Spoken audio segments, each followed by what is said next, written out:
Hello, BookTube. Well, I don't really have an overarching subject matter for this Stevestream, and I also don't have very long. But all of my streamer heroes are doing streams this week, whether they feel like it or not, whether they're physically well or not, whether they have anything to say or not. Of course, that last one's not a high bar to clear because they never have anything to say. They just gossip about each other. Uh, but it's been oppressively hot here for a week, and I'm not overly whining about that. I do get relief from it. Thanks to the two little AC units that David Murphy installed here when he was last here, I have relief. I have the ability to get relief from the heat. I remember, of course, since I'm 28 years old, I remember what it was like for that relief not to be there at all. So that you would have a fan, maybe, or you would have a hand fan, maybe, but no AC. That was for the Capitol building and nowhere else.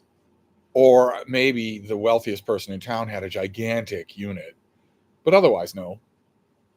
Uh, Gradually, this has moved to the point where you can get a relatively cheap, relatively light unit and just put it in the window. I gather from the YouTube videos that I've watched on the subject that AC technology can't really make a machine that's a third this size. It can't really do it. It won't work. It won't have any effect if it's that small. But I find that hard to believe. What's that technology law that says that transistors will keep getting smaller and smaller? Surely it is possible, and I'm just not aware of it. But I'm not ultra whining because I do get relief from this. But it still affects you. It still sits down on you that you can't move around. That I don't remember the last time I felt a cool breeze, and that's nice. Sure, it's nice to be able to artificially cool and dry out a room's air so that you're not just sitting, stewing in your own filth, but a cool breeze in the natural world is really nice. And I haven't felt that in a long time. So I thought I would do a Stevestream, uh, a brief Stevestream, just to divert myself. Thought I'd talk about some books. I did a lot of talking about books today on my channel. I also did a lot of talking about books today via Voxer with an old friend. We're just messaging back and forth about books. And I've been doing a huge amount of emailing about books in my email, thanks to the New York Times, which those of you who are maybe not up on the latest thing, they created a thing that I'm going to have to write about for Steve Reads, for my newly revived book blog. I'm going to have to write about the list that they did of the best books of the 21st century. They claim that they sent out questionnaires and prods and prompts to thousands of people. I don't believe that. The Times is an evil organization. They've could not have more thoroughly demonstrated that during since Donald Trump became president, if they tried, and they've been trying really hard. So I don't believe anything that they say anymore. I don't believe that they sent out thousands of requests for responses, but they did send out a dozen or 24 requests to high-profile people that they call literary luminaries. The actress Sarah Jessica Parker is on that list. So I don't know how much of a literary luminary you have to be to get on that list. I think a lot of it is just name recognition. But they did the key phrase, the weasel words in their description of their own process is that it also involved members of the New York Times book staff. I don't doubt it. I think it was mostly the New York Times book staff that did this. But they made a list, and it naturally was on the mind of a lot of people who were emailing me and who were messaging me, because a 21st century canon is a fruitful thing. It's a thing that people have wanted from me from 2005. In 2005, people were already asking me, how do you think the century's shaping up? 2025, which is the Times is using the quarter century mark as a justification for their list, which I guess is true in the macro sense. The world will still be around in 2025. The world will be drastically different, but it will still be around. So I guess maybe you don't want to wait Maybe the Times doesn't want to wait because they are aware of the fact that their building is going to be a parking lot in 2025. They're not going to be putting out a paper in 2025, so maybe they're jumping the gun for that reason. It is tempting. The quarter century mark is tempting. That it's tempting to think at the quarter century mark that a new century is no longer young. I want to point out what I've pointed out on my channel a number of times, which is that when we think of 1925, we think of the extreme innocent youth of the 20th century. Look at what was to come in the 20th century. Look what was to come. Not just one, but 2 world wars, a gigantically deadly pandemic, atomic energy, nuclear bombs, the Cold War. A huge amount was still to come in 1925. In 1925, the century was young and innocent. I don't see any reason to believe that the 21st century won't be any different. There is going to be at least one gigantic war. Don't know if it'll go nuclear. That, of course, would make this the contrast of the dewy youth of 2025 even more stark. There is going to be one enormous war. As I mentioned in one of my videos today, if you think about the human polity, all the different countries, all the different nationalities, all the different continents, as a living organism, it can put up with a lot. It gets maladjusted, it gets sick, it sometimes gets healthy. It has nutrients and it has addictions. But the one thing that the human polity will combine to expunge from its system is violent acquisitive fascism. It's the one kind of human government that the other kinds of human government, even if they're horrible, cannot stand to have among them. So if the United States, the most powerful country on earth, the most powerful country in the history of the world, becomes a fascist, an acquisitive, an aggressive fascist state, the rest of the world will band together and there will be war. And that will be pretty severe. That will be pretty severe. That's one huge thing that's coming. I also believe that sometime before the end of this decade, once upon a time, I thought with the consensus of scientists on the subject, that the data said by the end of this century. I don't believe that. I believe that by the end of this decade, the normal climate of this planet will collapse. It will undergo a radical change, a change that can be measured in months or a couple of years instead of decades. I believe that that will happen by the end of this decade with the collapse of a couple of major circulatory air patterns and the rendering of huge sections of human populated Earth's surface uninhabitable for 9 or 10 months out of the year. Of course, you're not going to move to another country every autumn. So it means those countries, those huge land areas will be abandoned. Part of that climate catastrophe that I think is coming in the rest of this decade that I don't see talked about a lot is that the Earth's supplies of fresh drinking water are disappearing. Lakes are disappearing. Aquifers are turning up dry. That was not really predicted in a lot of long-term climate change models from the 1960s and the 1980s, but it is happening. So that kind of catastrophe is also going to happen. I also think that in the next 9 years, there's a very good chance of a substantial meteor strike on this planet. That by the time it's the existence of this near-Earth object is confirmed, the most powerful nation on Earth, the only nation on Earth with the money and the resources to send a probe to alter its course, will be in the grip of an absolutely religious science denialism. So the programs won't exist. The technology won't exist to do it. All of these things could happen. So that's why I underscore that the Times list is probably, obviously, it's premature. Literature will still go on, probably, for the rest of this century. Literature will still go on. Books will still be written. Poems will still be written. Works of history will still be written outside of the United States. So, you look at a list like this by the Times, it's already a gimmick. On top of the gimmick of them announcing that they sent this to celebrities whose name you're going to know. There's also the gimmick of that it's obviously premature. But But nevertheless, it's been all that a lot of people have wanted to talk about with me is what do you make of the Times list?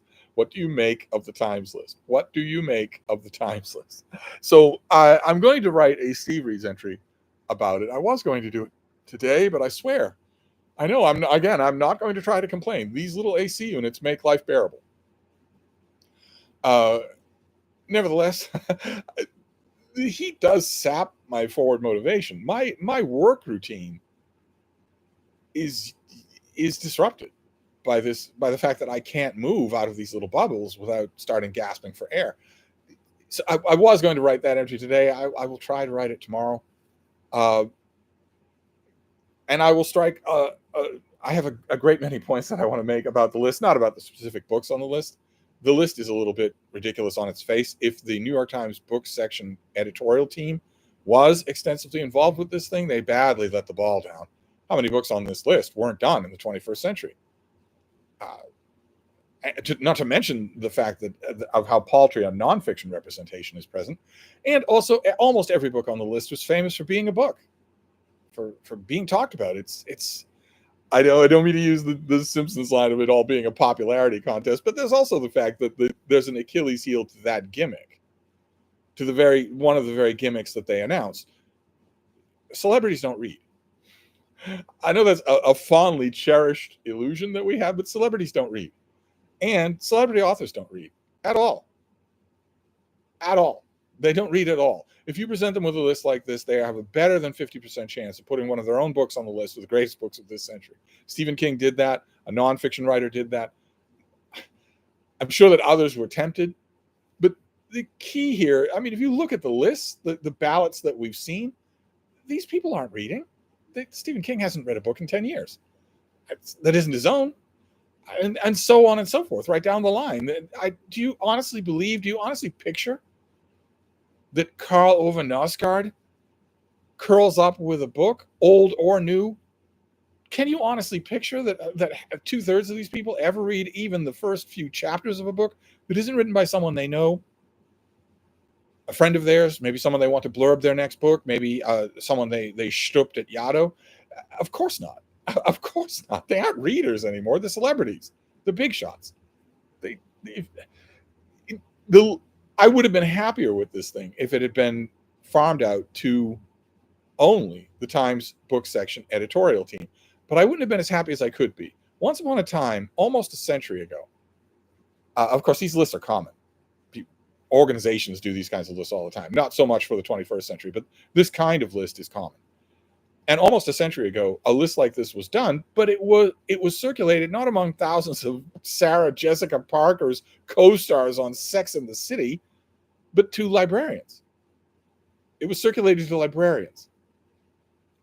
So, and not just big libraries either. So you go to a very small library somewhere in, Wisconsin or Iowa, and the form that you send to them is, this is not meant to be done by your head librarian, your library director. This is not meant to be done by any kind of department head necessarily. What we would like you to do is talk about this amongst yourselves. Some of you read more new releases than others. We would like you to talk about this amongst yourself and get the best people to weigh in on this who have read the most books of the 21st century. That's what we're interested in. The 21st century. Please underscore the fact that a work that arrived in English in translation in the 21st century is not a work of literature from the 21st century if it wasn't written in the 21st century. The only way you would think that is if you were a filthy colonizer. That's a list that I would love. And for all I know, the National Library Association actually does that. I don't know if they do. They ought to. They ought to. Make attention for yourself. Grab headlines. Organize a list like that. Submit it all around to every library, big and small in the country, and collate your answers. Do it in time for the Christmas book buying season. I don't know if they're not going to do that. I have no idea why they wouldn't do that. I'm almost tempted to do that for BookTube. What a list that would be. Except that it's notoriously impossible to get booktubers to do things in unison with each other. Or maybe it's just they don't like to do things in unison with me because I smell. That could be. But the list has been in my emails because people have wanted to know, what you think of it. One person emailed me this morning and said, well, I know that the only list we should be paying attention to is yours, and that's true. I do a year's end best books and worst books of the year every year, and I, for what it's worth, have been doing it for the 21st century. So you could cobble together a list of the best books from those lists, because those lists don't change. They're gold at any time. This person said, I know there's only one list that we should be paying attention to, and it's yours. But are there any books on this list that you like? And of course there are. A list like this, it'd be almost impossible for a list like this to happen without there being some books that I like. But best books of the 21st century, I don't think that was ever even the goal. This is just anyway, I wanted to show you a couple of things that I've been reading, and then I will turn it over to the chat the way a proper streamer does. I read the first part of this. Daniel at Guilty Feet sent me the Sword of Honor trilogy, and I read the first book and loved it. I read this, The Bright Sword by Lev Grossman. This is an Arthurian story, but it's post Round Table. The Round Table still exists, but it's post all the big names. It's all the smaller names from Mallory. And a couple of made-up people, including a couple of characters that Lev Grossman does really well. This is terrific. Absolutely terrific. I mean to go at it again. I mean to, I want to read it again, as I enjoyed it so much. And then one other thing that I read is not going to come as a surprise at all. One of the rereadings that I have been doing is The Killer Angels by Michael Shara. As a footnote to all of the American Civil War reading that I've been doing lately, I've been finding a huge amount of, back when I was going to the Brattle, when it wasn't 90 million degrees, I was going to the Brattle bookshop here in Boston regularly, and I was finding a lot of good Civil War stuff. I love the Civil War anyway. So I've been rereading a lot of it. I found, particularly in the last month, I found a lot of books on the Battle of Gettysburg, which naturally drew me back to The Killer Angels by Michael Shara, which is a great book. And I reread that for the millionth time. And Shara does something in The Killer Angels that was then echoed decades later by Ken Burns in his documentary, The Civil War, which is to find a particular story in the Battle of Gettysburg that is terrific. The Battle of Little Big Top, with Joshua Lawrence Chamberlain, a Maine school teacher who is in the army. He is leading his troops, and they're at the extreme flank of the Union force. And Chamberlain's commander tells him, a lot of rebels are coming this way. The whole of Lee's army is here, and they cannot flank us. There's nothing between this flank and Washington, D.C. So your men are here. You're at the end of our line, and you must hold this position. Period. Not until you get relieved, not just until sunset. You hold this position at all costs to the last man. You die here. Chamberlain knows that. He knows exactly what that means. And in the Battle of Gettysburg, when the rebels do come and his men are out of ammunition, they've been fighting all day, fighting all day. They're out of ammunition. He decides, well, we can't go back and we can't stay here. So ergo, there's only one thing we can do, and that's go forward. So he tells his men to fix bayonets and sweep at a right angle down the hill like a door closing. And by a miracle, it works. It stuns the rebels. It routs them. And I'm at that part in The Killer Angels. I'm reading it in the bathroom, so I'm going nice and slow and underlining a lot. So I naturally pulled out this book, In the Hands of Providence, Joshua Lawrence Chamberlain and the American Civil War, which is great. It is a great volume about Chamberlain. It's about his whole life, but it's also about the set piece. The pride of place in the book is the Little Big Top, Little Round Top. Little Big Top. Step right up, ladies and gentlemen. No, Little Round Top. And the other thing that I am reading now, I am working on it now, and I absolutely shouldn't be, but none of you are going to be surprised, is this the new Divine Comedy? I mean, honestly, this is for December, but you can't send me a Divine Comedy and tell me to ignore it.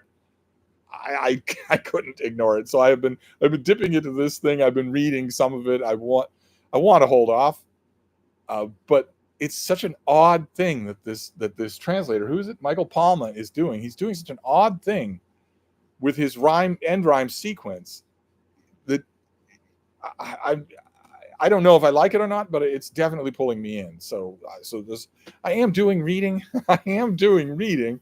It just feels like a chore when the weather is like this. But anyway, let's go to the chat and see who's here. So the first comment is from Greg Strawn. Name is not familiar to me. Are we starting off with a newcomer? Let's see here. Chat, guys. I feel the only thing that's missing, of course, from me and a so-called big streamer is that I'm not constantly drugging myself. Good Lord, it's so sickening to see. They're just constantly dosing themselves in drugs the whole time. They mustn't be able to see straight when their 5-hour streams are over. But anyway, hi, Steve. A few days ago, you hauled the Harlan Ellison Reader. Just finished his essays about City on the Edge of Forever. Can you recommend any other science fiction insider baseball dramas or rewrites? The Reader, you mean An Edge in My Voice? Collection of his LA Weekly pieces? I don't have any recommendations off the top of my head for insider baseball sci-fi dramas or rewrites. Nothing's coming to mind for that. James Holder says, good evening. Good evening. Hannah's Books is here. So nice to see you this evening, and how interesting that you brought Ulysses. Oh, is that Ulysses back there? I hardly noticed. A Bottle Imp Books is here. Good evening. What's Ulysses doing behind you? It is kind of lurking there, isn't it? Well, it's a great book. You don't want it far away from you at any time. Andrew McDonald says, I saw Albanati's The Catholic School in a discount bookshop yesterday. It rang a bell. Was it one of your chunker recommendations? It was one of my chunker recommendations. However, when it comes to The Catholic School, you are caught between an immovable force and an immovable object and an irresistible force. And you poor thing, in this case, both of them are old Irish guys who have read a million books. Because I love the book and Comte Bean does not. So, you're really going to have to fend for yourself. Ryan says, significance of Ulysses behind you in today's videos. Significance? What possible significance could there be? Alex Sanchez says, I thought you didn't like Joyce. Oh, how's not to like Joyce? It's obviously a masterpiece. Andrew Salisbury says, the high cottage needs central air. And good luck with that. Good luck with that. If you try to install central air in the building this old and this rickety, I bet it would fall apart. Ryan says, I started Barchester Towers today. Your beginning and ending commentary for each video is adding a lot. Trollope is a unique narrator in so many ways. A lesser author will pull you out of the story. I agree. I could talk forever about the magic that Trollope does as the teller of his own stories. Of course, he's not the teller of his own stories, is the key. The magic that he does in creating his narrators is amazing. The reason he's not the teller of his own stories is because his narrators have met his characters, and his characters aren't real. So he is not the narrator. I could go on forever about it. Anti-Gaia says, Steve, let's not forget also that accelerating climate change will also cause mass migrations, a recipe for disaster and more fascism, since most people tend to be xenophobic in times of crisis. Yes, and even more so with manipulative video clips, or even honest video clips. I wondered if the United States was going to come to its senses. I wondered if maybe I was being doom and gloomy on the subject of rising fascism, on the subject of this being a fascist country. And then the thoroughly evil governor of Texas put up death trap razor wire across the Rio Grande. That has killed people. It's continuing to kill people. And when I saw that he did that, I thought, okay, if I'm wrong, if this isn't a fascist majority country, then not only will he face massive protests everywhere in his state, but the federal government will step in immediately to stop him, and neither one of those things happen. He's just continuing to kill mothers and children on the Rio Grande with razor wire. So they drown slowly in agony, being ripped apart. That told me a lot of what I needed about where America stands with xenophobia. Andrew Salisbury said, did you see Joe Spivey's video review of Crime and Punishment? Apparently he isn't a fan. Yes, I saw it. I saw it. I smiled throughout the whole thing. Of course, the key here, right? The key for this little corner booktube is that we don't have to agree with each other to like each other. I think he's wrong, obviously, and I also think not to be not to be condescending, but I had largely, almost word for word, his reaction to Crime and Punishment when I was his age. I was going to say I would have to hope that he doesn't close the door on reconsidering it, but I know he won't. I know he won't. I know none of you would. If I'm not going to do it, then none of you are. We're not that kind of reader.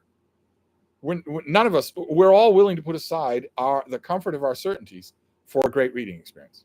We're all willing to do that. Give them a few years and then let them try it again. Leo Picardo says not even screenplay writers read anymore, and that's how their movies end up. Yeah, I know. Well, the heresy, the friend that I was voxering with all day just did not want to hear, is that writers don't read. And that maybe the greatest heresy of all is that the writer who is most known, who has sold 20 million copies of a book in which he says over and over again that writers must read all the time voraciously, Stephen King himself does not read. Barely anything. The précis of a book by an underling, a hanger-on, someone whose career he wants to boost, but otherwise no. Greg Strom is back with Ulysses in the shot. I'm guessing the Sally Rooney pile is just off camera. All right, well, I don't recognize your name, but you must know this channel because you're getting all the in-jokes. No, there's no Sally Rooney. There's no Sally Rooney pile off camera. DT says, finally caught a Stevestream. Yes, we're not going to go for long, but it's awful hot here, even with the AC unit going. And it's going to get worse. It's going to get worse before it gets better. That trite old cliche. We're going to be hovering in the mid to high 80s all weekend. And then it's going to skyrocket next week, Monday, Tuesday, and Wednesday. Then it looks like the temperature is going to drop 20 degrees and stay that way, but I'll believe it when I see it. Tom Jode says, Crime and Punishment is the top 5 best novels of all time. And Andrew agrees. No, Andrew's responding to someone else. Alec says, arguably the most influential novel ever written. Okay, settle down there, people. Settle down. Top 5 novels of all time. Most influential novel ever written. Let's settle down. Tom Jode agrees on both of those counts. Anti-Guy says, Dave, replace Biden.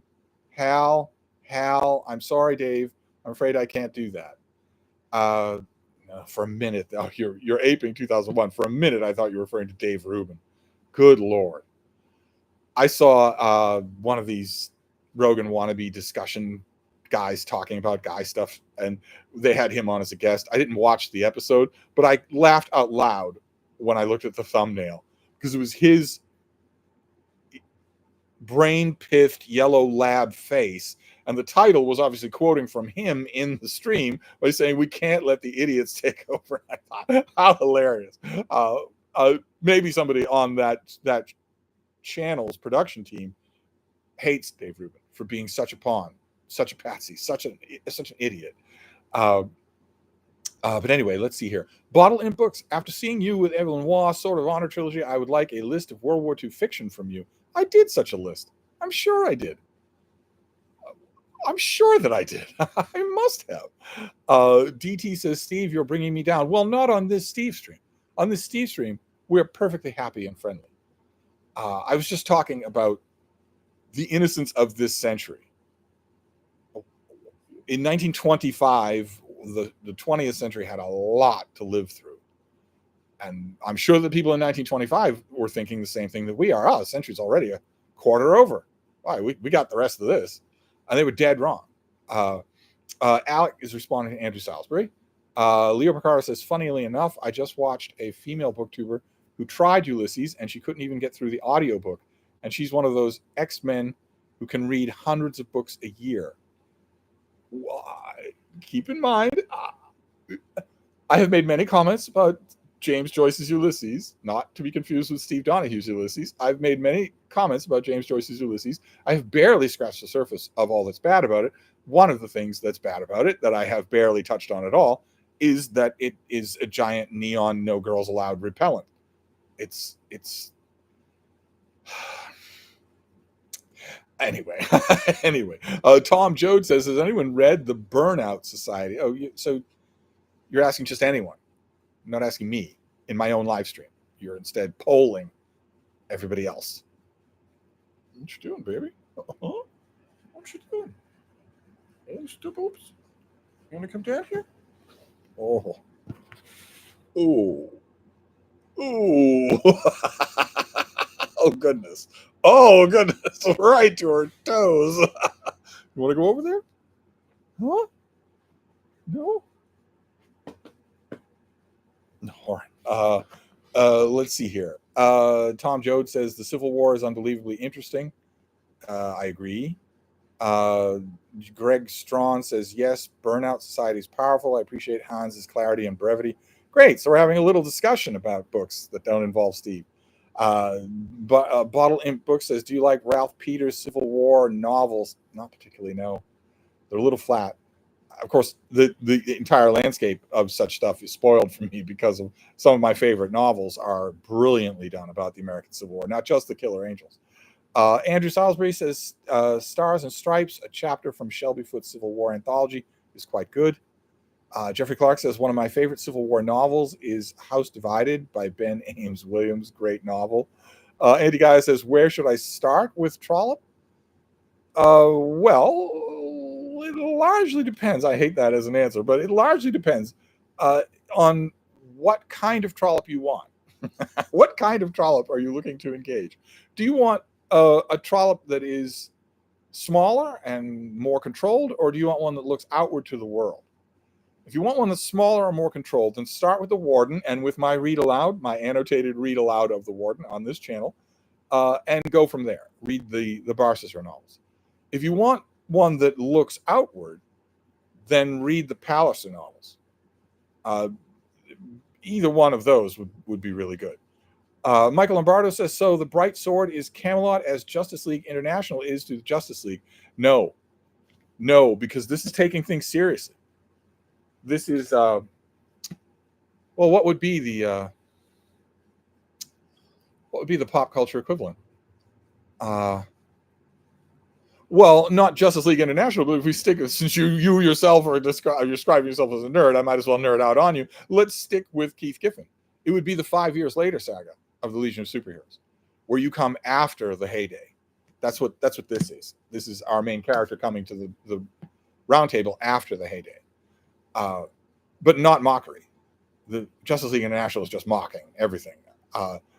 Tom Joad says, what is the main premise of the Burnout Society? Again, talking about the Burnout Society. Tom Jones says, is that why we've been poisoned by overwhelming irrational optimism? I don't know whether or not you're talking about the Burnout Society. You could be. You seem to be obsessed with it. I don't know what that's in reference to. J. Scott Phillips, good heavens, I've been wasting the afternoon working for a living. So sorry I'm late. Yes, you were much missed. Alex Sanchez is responding to Tom Joad. Andy Guy says, the new Dante art looks amazing. Yes, this is an amazing cover. It just is. It's just an amazing cover. And it's going to be a relatively small Dante. It's not bilingual. It's minimally edited, minimally annotated. It's not illustrated, so it's trying something different. It wants to be a distinctive commedia. Let's see here. Tom Joe says, I'm putting it on my list, but it'll be the Burnout Society. It won't be anything I'm talking about. DT says, is there anything by H. Rider Haggard you like? Art thou mad? Art thou mad? What do you mean, is there anything I like? Is there anything I don't like? I love Rider Haggard. DT says, I know you're a big Burroughs guy. Yeah. Anti-Guy says, yes, the streamers are always vaping or eating in the case of Hassan Piker. Yes, Hassan Piker is always eating, but the ones that vape, oh my God, it's so painful to watch because they're not just vaping. There are two that I know of. One is called Xanderhall, who does drugs during his streams every day for hours at a time. So he does the normal vape, but then he has these other reeds that he sucks on that are far more chemically psychoactive than just his normal vape. It's just so sickening to see. He must not be able to stand up and walk straight when his stream is over. And that's every day that he's doing that to himself. Ryan says, I recently read the Jungle Book. What is the Kipling controversy? That he thought Indians were better off colonized by the English? I could not determine. there are a number of controversies. I also, just because it's boiling hot and I wanted some relief, I reread Mowgli's Brothers just last night. And naturally, when you read Kipling of any kind, you start to think about these stupid controversies that revolve around him. He did think that the Indian subcontinent was improved by the Raj, by colonization, which is an unthinkable thought at this point in the 21st century. That is unthinkable. If you think it, you will set off flags in future employers' databases and you will never have a job again. If you even think it, somehow, with electrodes, if you even think the thought, you will never be employed anywhere. And God forbid that you write anything about it. God forbid that you quote from that famous scene in The Life of Brian. God forbid you do anything like that. But also, less defensively, Kipling also thought that there were hierarchies in nature, hierarchies of nobility. He transposed a lot of those hierarchies to the animal world in the Jungle Books, but he believed them in the real world as well, and that's racism. So, but boy, oh boy, is he a writer. Boy, oh boy. But anyway, it's nothing that you need to think about. It's nothing you need to worry about. J. Scott Phillips says, I see you're trying to cool off. Is there any use of a blob watch in that case? Well, the blob watches aren't anything to write home about. We have to do a blob watch if J. Scott Phillips says so. Scotty gets to call the blob watches, but there's not much to write home about in the United States. Let's give the satellite time to resolve, but you're going to find that it's singularly dull. Yeah, look at that. That is lost track of it there. That is the United States. There's nothing at all. Nothing in the slightest. No matter where you zoom into to your neck of the woods, nothing at all. Just heat. Just unbelievable heat. You zoom into my neck of the woods, again, nothing. Just nothing at all. This might be something in a day or two. I bet it isn't. I bet the air is just too hot. I bet it doesn't, that nothing happens. Tolstoy 111, the James Fallon translation of Onegin is lovely. He gives it the aristocrat drollness it needs to have. Oh, that's interesting. I don't know that I know that translation. I'm not sure that I remember the translation. I remember the way the book looked. I'll have to look into that. Greg Strawn is responding to Tom Joan again about the Burnout Society, because that's what apparently you two don't have Voxer, so you have to use here to talk about it.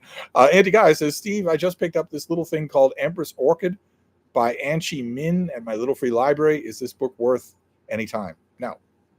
Tolstoy 111, I'm guessing the Joyce volume behind you is a preview of what your top greatest books will list. It could be, I suppose, if I have a traumatic head injury between now and then. DT says, I know it's old news, but what did you think of the extremely highly rated Janet McCurdy's I'm Glad My Mom Died? Yeah, it is.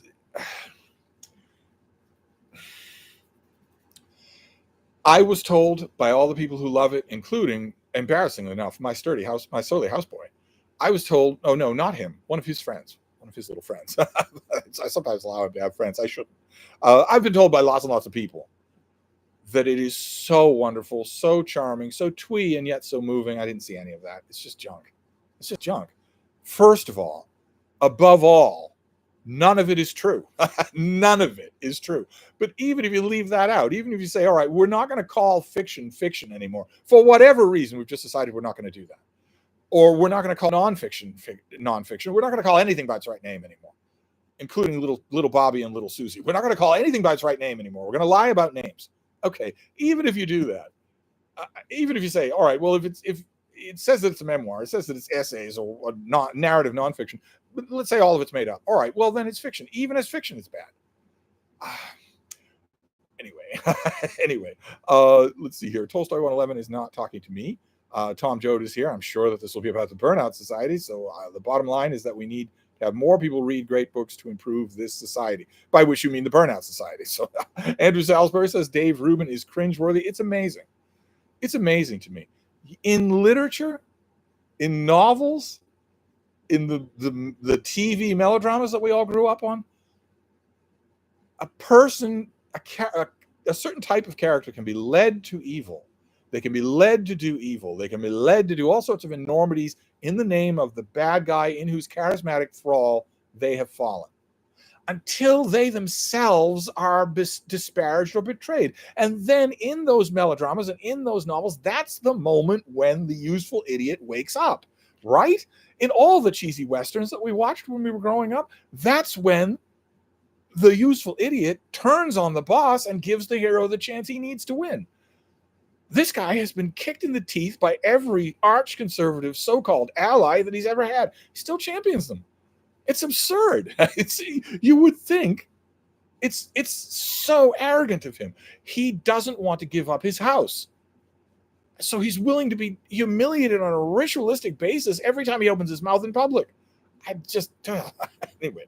Anti-Gaia says, would Hans Fallada be on Steve's World War II fiction list? Well, maybe you should ask Steve. DT says, comments like that, I wonder what Steve thinks of such, and that's left in a comment section of a video, already strike me as weird. But I guess, since most people on YouTube don't look at their comments, I guess it's understandable. But you're in a live stream with the person who is live while you're asking, and you're still doing this? I wonder what Steve thinks of this. I wonder what does Steve think of that? Anyway, sorry. The heat makes me a little short-tempered. DT says, has there ever been a Shaggy Dog story you liked? Tristram Shandy, Norm Macdonald's comedy. Yeah, there are some Shaggy Dog stories that I like, including Shaggy Planet by Ron Goulart. Gandhi Angle says, enjoyed David Frum's take in The Atlantic called Biden's Heartbreaking Press Conference. Did you enjoy it? Did you really? Why? What did you enjoy about it?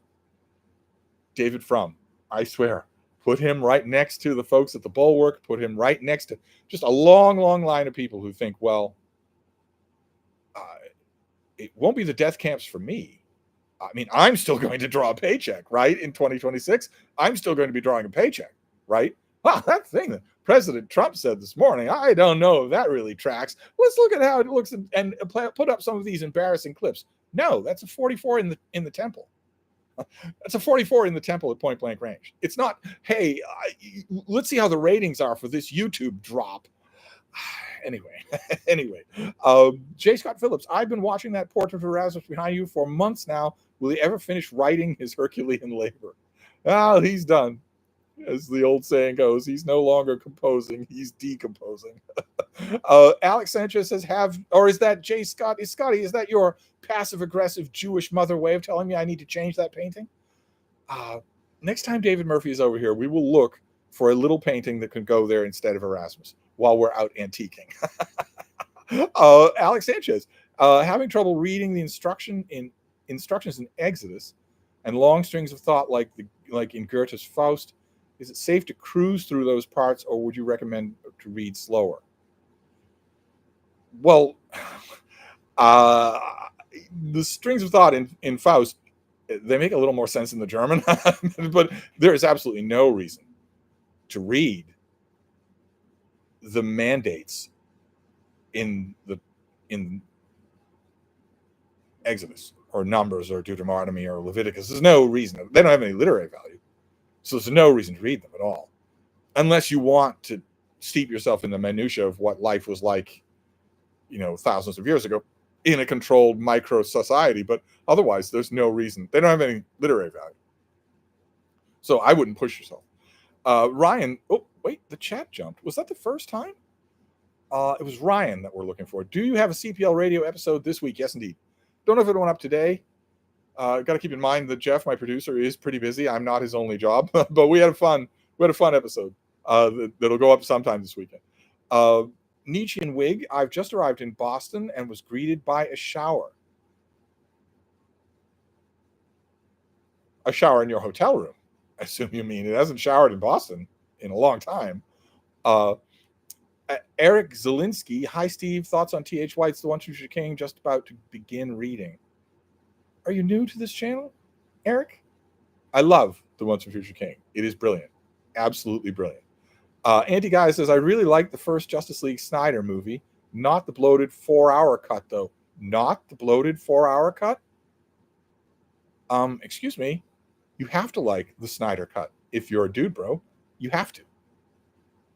I mean, not like the Snyder cut at 4 hours. What's next? You're going to kiss a girl?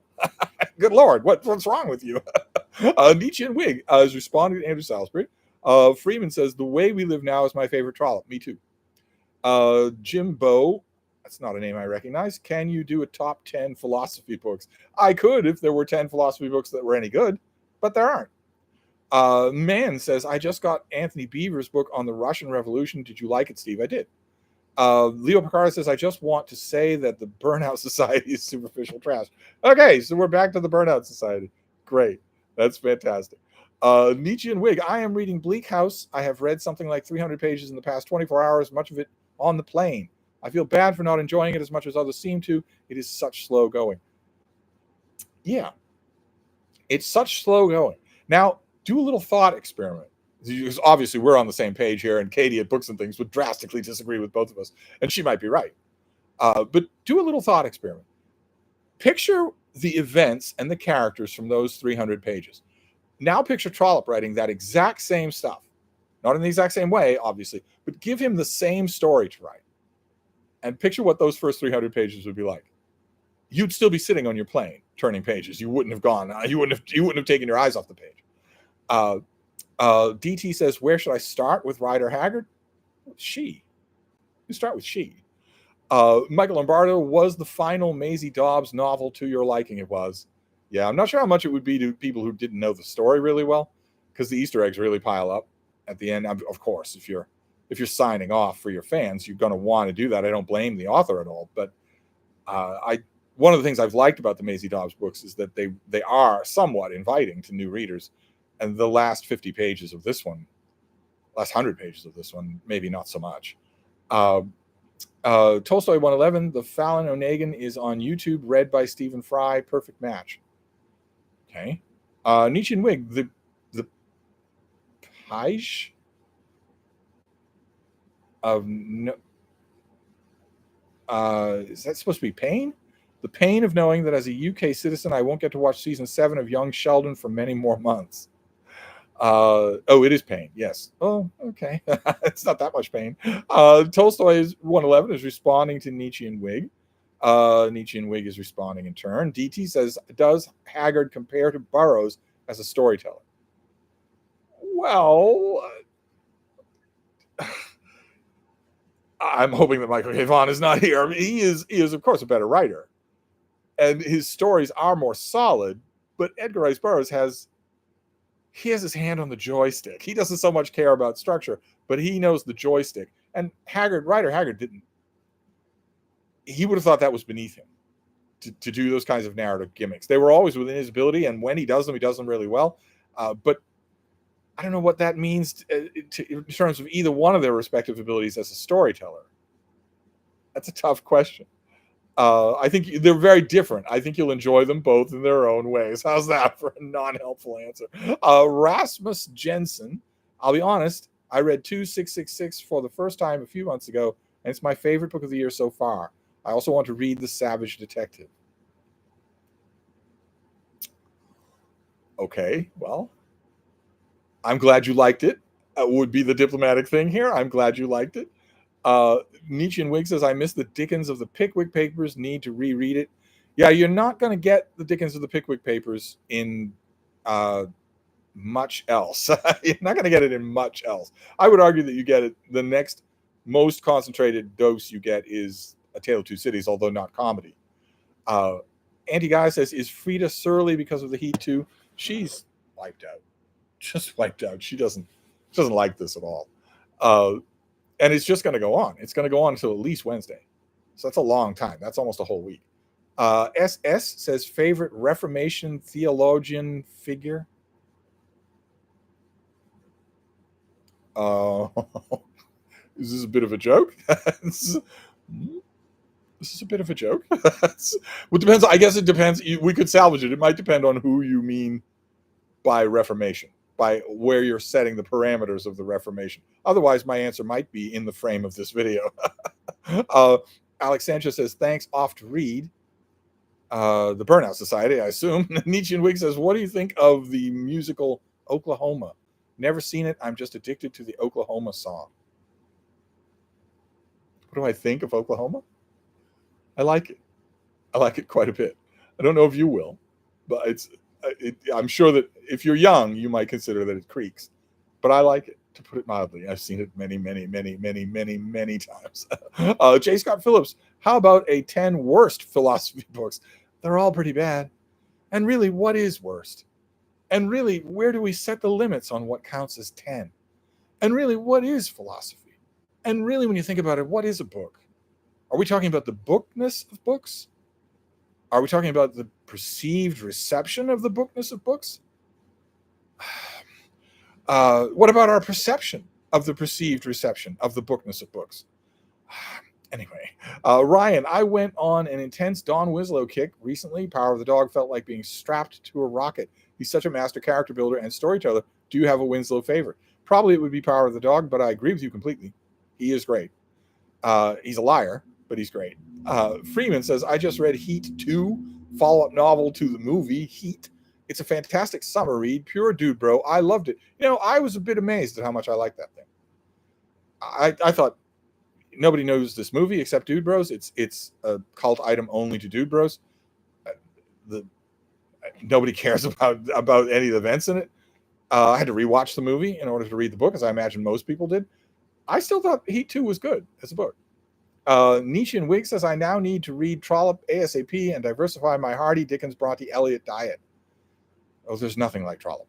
Nothing like it. Street Medic says, okay, I just got in, but I have a feeling this won't last much longer. No, you're actually right. It won't last much longer. It's too hot.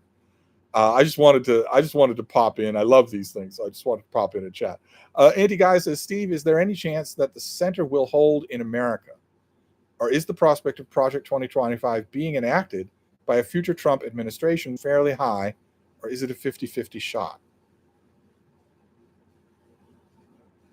A couple of people have said they don't want me to bring them down. This is a fascist majority country, and Project 2025 is just the beginning. Although, if you read Project 2025, and of course I don't advise that you do, since it's really long, you could be spending that time reading a Trollope novel. But the undertones of the thing are worse than the overtones. The overtones, the big notes, I'm sure you've seen bullet pointed on your favorite news organization. But the undertones of the thing are even worse.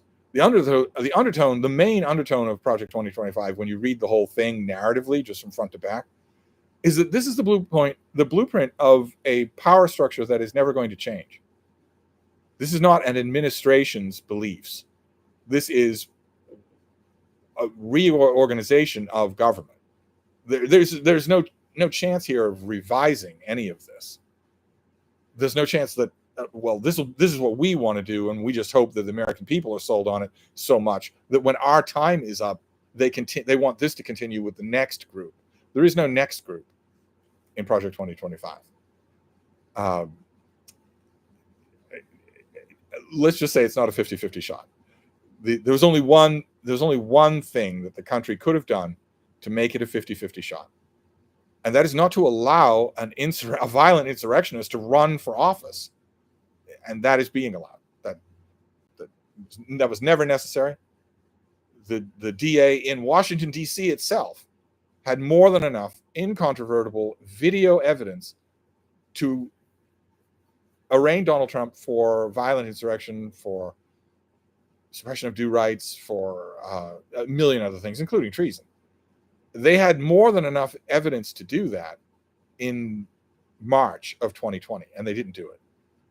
And neither did anybody else. So that was the chance. He's not running to be president. He doesn't want to be president. There is no president in Project 2025. There's an emperor. There's a god who rules by diktat. And the whole energy of the system is designed to conduct a rearguard action on safeguarding those diktats, to the limited extent that needs to be done before all the people who would need safeguarding from are dead or in prison.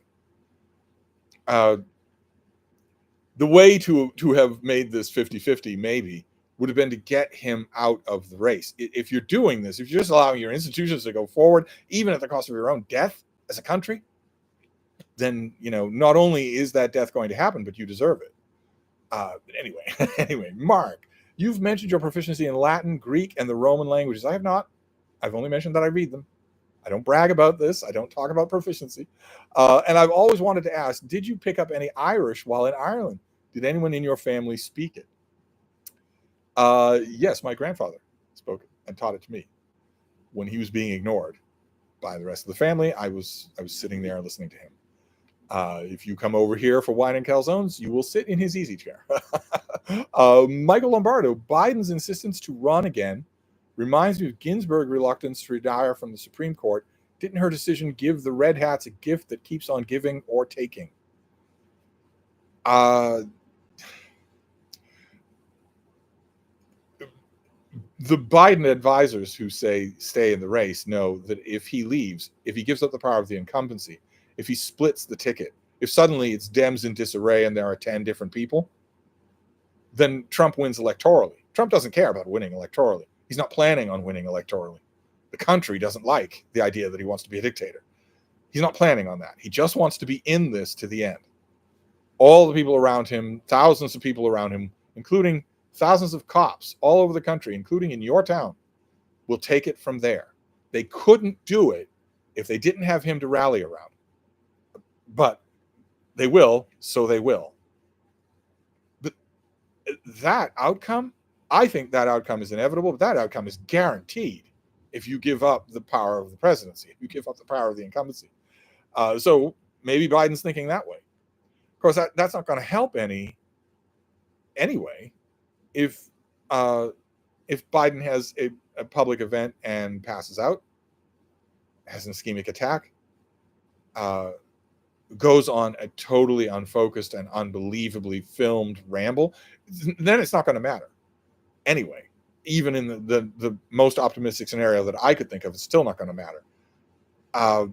Because the press in this country is determined to get Donald Trump back into power. It's good for their ratings. It's good for their corporation. Donald Trump does those kinds of utterly insane rambles every single day. Every day, at least when he's not disappeared from the public view. If Joe Biden disappeared from public for 2 weeks, it'd be the number one story in every news venue in our entire country. Donald Trump disappears for 2 weeks. Nobody even cares. They don't even talk about it, except that their ratings are dipping. They'd love it if he would go to a Klan rally somewhere, sweat like a stuck pig, and talk nonsense for an hour. Any of those things could happen to Biden in the next few months. It doesn't matter anyway. There's only one way to avoid this, and we're obviously not going to do it. But anyway, where did you go? Oh my God. Let's see here. Oh goodness gracious. Where did the chat jumped again? Sorry about that. Let's see here. There we go. Nietzschean Wig. There is a character in Bleak House who is similar to Fred Vinci in Middlemarch. I can't help but think as I read about it, Eliot would have written him so much better. Well, I get that feeling a lot with Dickens. I get that a lot. Mark, Irish is one of the most beautiful languages, in my opinion, along with Italian and Icelandic. I could listen to it all day. Well, I'm a little bit biased on the subject. I would certainly listen to it all day if I get to choose my speaker. But I mean, let's be honest here, right? I mean, it's a sentimental favorite, but let's be honest here. Nothing compares to Italian. When it comes to beauty, nothing compares to Italian. Andy Guy says, I will get started on The Warden. I'm sure there's a free ebook copy somewhere. I'm intrigued by looking at the synopsis. You can get it at Project Gutenberg for free. And you can listen to my videos where I read it to you. You don't even need to get it from Project Gutenberg. I don't just comment on The Warden chapter by chapter. I read it out loud. You just use it as your audiobook. Have my voice in your ears all day long. Mark Brenner says 2 a.m. in the morning here in London and neighbors having a loud party on subject of horror stories. What's your favorite modern horror novel? I don't really have one. I don't even know what the candidates would be. Stephen Graham Jones? I don't really know. I don't really know. Jeffrey Clark says, I was always under the impression that Stephen King was a huge reader. What information do you have that he is not, that I am not aware of? I think I'm missing something about this perception. Well, the most recent piece of information I have is that he made his ballot for the Times list of the best books of the 21st century public. And there's nothing new on that list. I think the newest book is from 10 or 15 years ago. Would that be true of you? If you read new releases in the 21st century, would that be true of you? Nothing struck your fancy in the last 10 years? It certainly wouldn't be true of me. Tolstoy 111, I bet Stephen King rereads, and I bet at this point in his life, and I'm not willing to criticize him for it, I bet at this point he mostly rereads himself. Certainly Kurt Vonnegut did at this point in his life. Tolstoy 111, reading Lessing's The Golden Notebook, nobody will call it too short. Yes, David Novak just hauled a beautiful copy of The Golden Notebook on his channel. So it seems to be having a bit of reference on BookTube. I confess, I saw that. David Novak's response to it was classic, where he just deadpan says that he's not going to be getting to it anytime soon. And I didn't like it. I mostly didn't like it when I first read it, but I have a mass market paperback. And when I saw it on his channel, I seriously thought about it. Let's see here. Leo Percara, The Burnout. What would you say to those people who think Lovecraft is this super creative genius of literature and have tattoos all over their bodies? I don't think they've actually read him. No, the ones that fetishize him like that haven't actually read him. I bet you're right that they don't. And I bet that what they know, that I bet they're acting for what they know about him. And I bet what they know about him is the very thing that we all find very awkward. I bet they like his bigotry.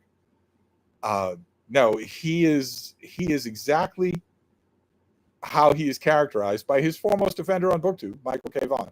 He's a terrific pulp horror writer. And I might even go so far as to say that he has a better command of an individual line of prose than Burroughs or Howard or any of the other pulp people. I think it would be a case to be made that he is a better writer than they are. Nietzsche and Wig says, all this philosophy talk is reminding me that young Sheldon's episode where his philosophy teacher makes him lose faith in life and Meemaw has to get him out of bed by scaring him with a chicken. Might be time to switch to another show. Maybe so. Another show. How about you switch from young Sheldon to the first season of Law and Order from 1990 or 1989 or whenever it was? How about you do that? SS says, sorry, meant beyond Erasmus for my Reformation question. Longtime watcher, I know the Erasmus interest. And pre or post Reformation, I prefer the crazy Anabaptist personally. If not Erasmus, it would be Melanchthon, probably. And there's also there's a new biography coming out, I think, in a month of Cranach, the Klingon warrior Cranach.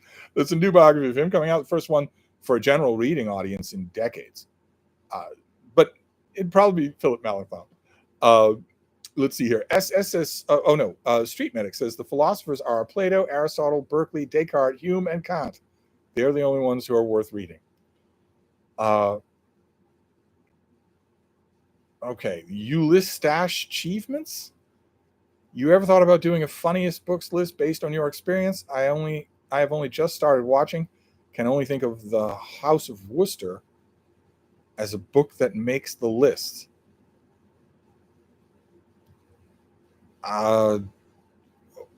Funny books. Surely I've done a starter kit of comedy. Surely I have. Mike Jr. says, I'd rather get sent to the gulag than read 2666 again. That book stinks.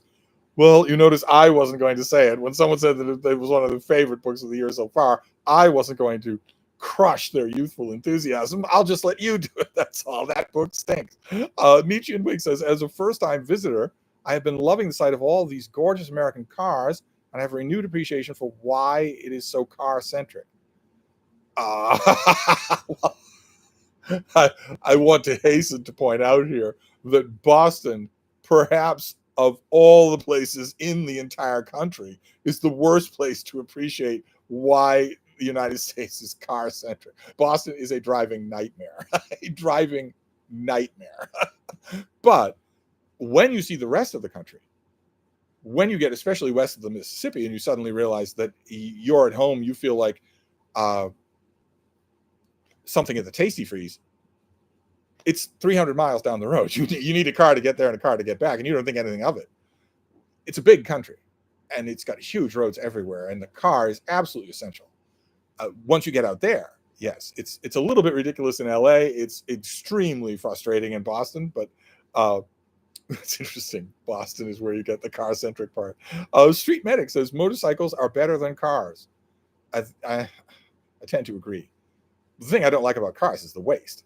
You if you look at traffic, which despite the background noises on this channel, I seldom do, but if you look at traffic and see how many cars seat 4 and have one person in them, it's almost all of them. It's so much waste. On motorcycle, at least you don't have that.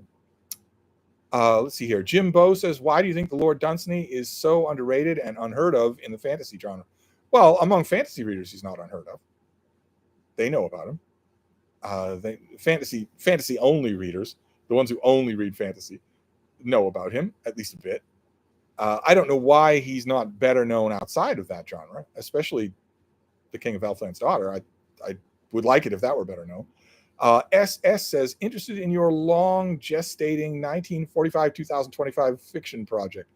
Any provisional thesis, Cold War literature hangs together well for me, but literature in the through line for the longer time span. Well, I have been reminded of my 1945 to 2025 list, some kind of cohesive program of thought. I've been reminded of that quite a bit since the Times has been making so much trouble with their own book list. A lot of people have been coming back at me about lists of my own that I've talked about over wine and calzones here or on videos or whatnot. And that one, a post-war canon, it wouldn't be just fiction, but a post-war canon, but also maybe a deeper study of what the themes were, what was going on in that time period between the end of World War II and the end of American freedom, the end of American representative democracy. So it's an 80-year period. It's very distinct. It has a clear starting point and a clear ending point. And there are a lot of fascinating themes. There are a lot of fascinating people. I don't know what shape it would take. The worst shape it could possibly take is the one it'll probably take first, which would be my equivalent of a list like the Times. Ugh. I'll probably do that anyway. Ryan says, thanks, Steve. Have been enjoyed the Substack and videos as per usual. Yes, the Substack I meant to get done today. I want to do a Substack talking about this Times list, but I just didn't do it. And I have to get acclimated to this weather, because even if this weather does break next Wednesday, stretches like this are coming back. This is the future for everybody, everywhere. So I might as well get used to it. And also, I wondered for the Substack, would it be totally traitorous of me to put a video up there? I've been wondering about that, and what they would be if I did. Cinephil says, let's not talk about that. I'm still celebrating the last election in the UK. I don't see that you have much to celebrate in the UK. You didn't elect a fascist, but you elected someone who's fascist friendly. But I don't know what the let's not talk about that you're referring to. I don't know what that is. Cinephil says, and I'm in love. I'm love in. Okay.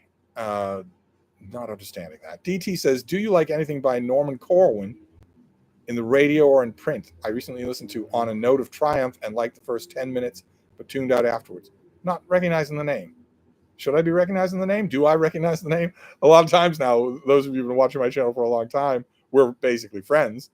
A lot of times I will say I don't recognize the name, and some of you will email and say, you certainly do recognize the name. You've talked about this person before. Welcome to the world of being my friend here in this room. Nietzsche and Wig says, I look forward to seeing the inside of the Brattle. I wish I could join you, but I'm not going to go to the Brattle in 95-degree heat. I'm not going to do it. Not only for myself, but also I'd be worried about things back here. Street Medic says, I'm amazed you have Ulysses behind you. Has hell frozen over? Oh, the chat jumped. When hell froze over, the chat jumped. Here, let's get back to where we were. Oh my God, there's a lot of chat. There we go. Mark says, I couldn't help but notice your eyes light up at the mention of your grandfather.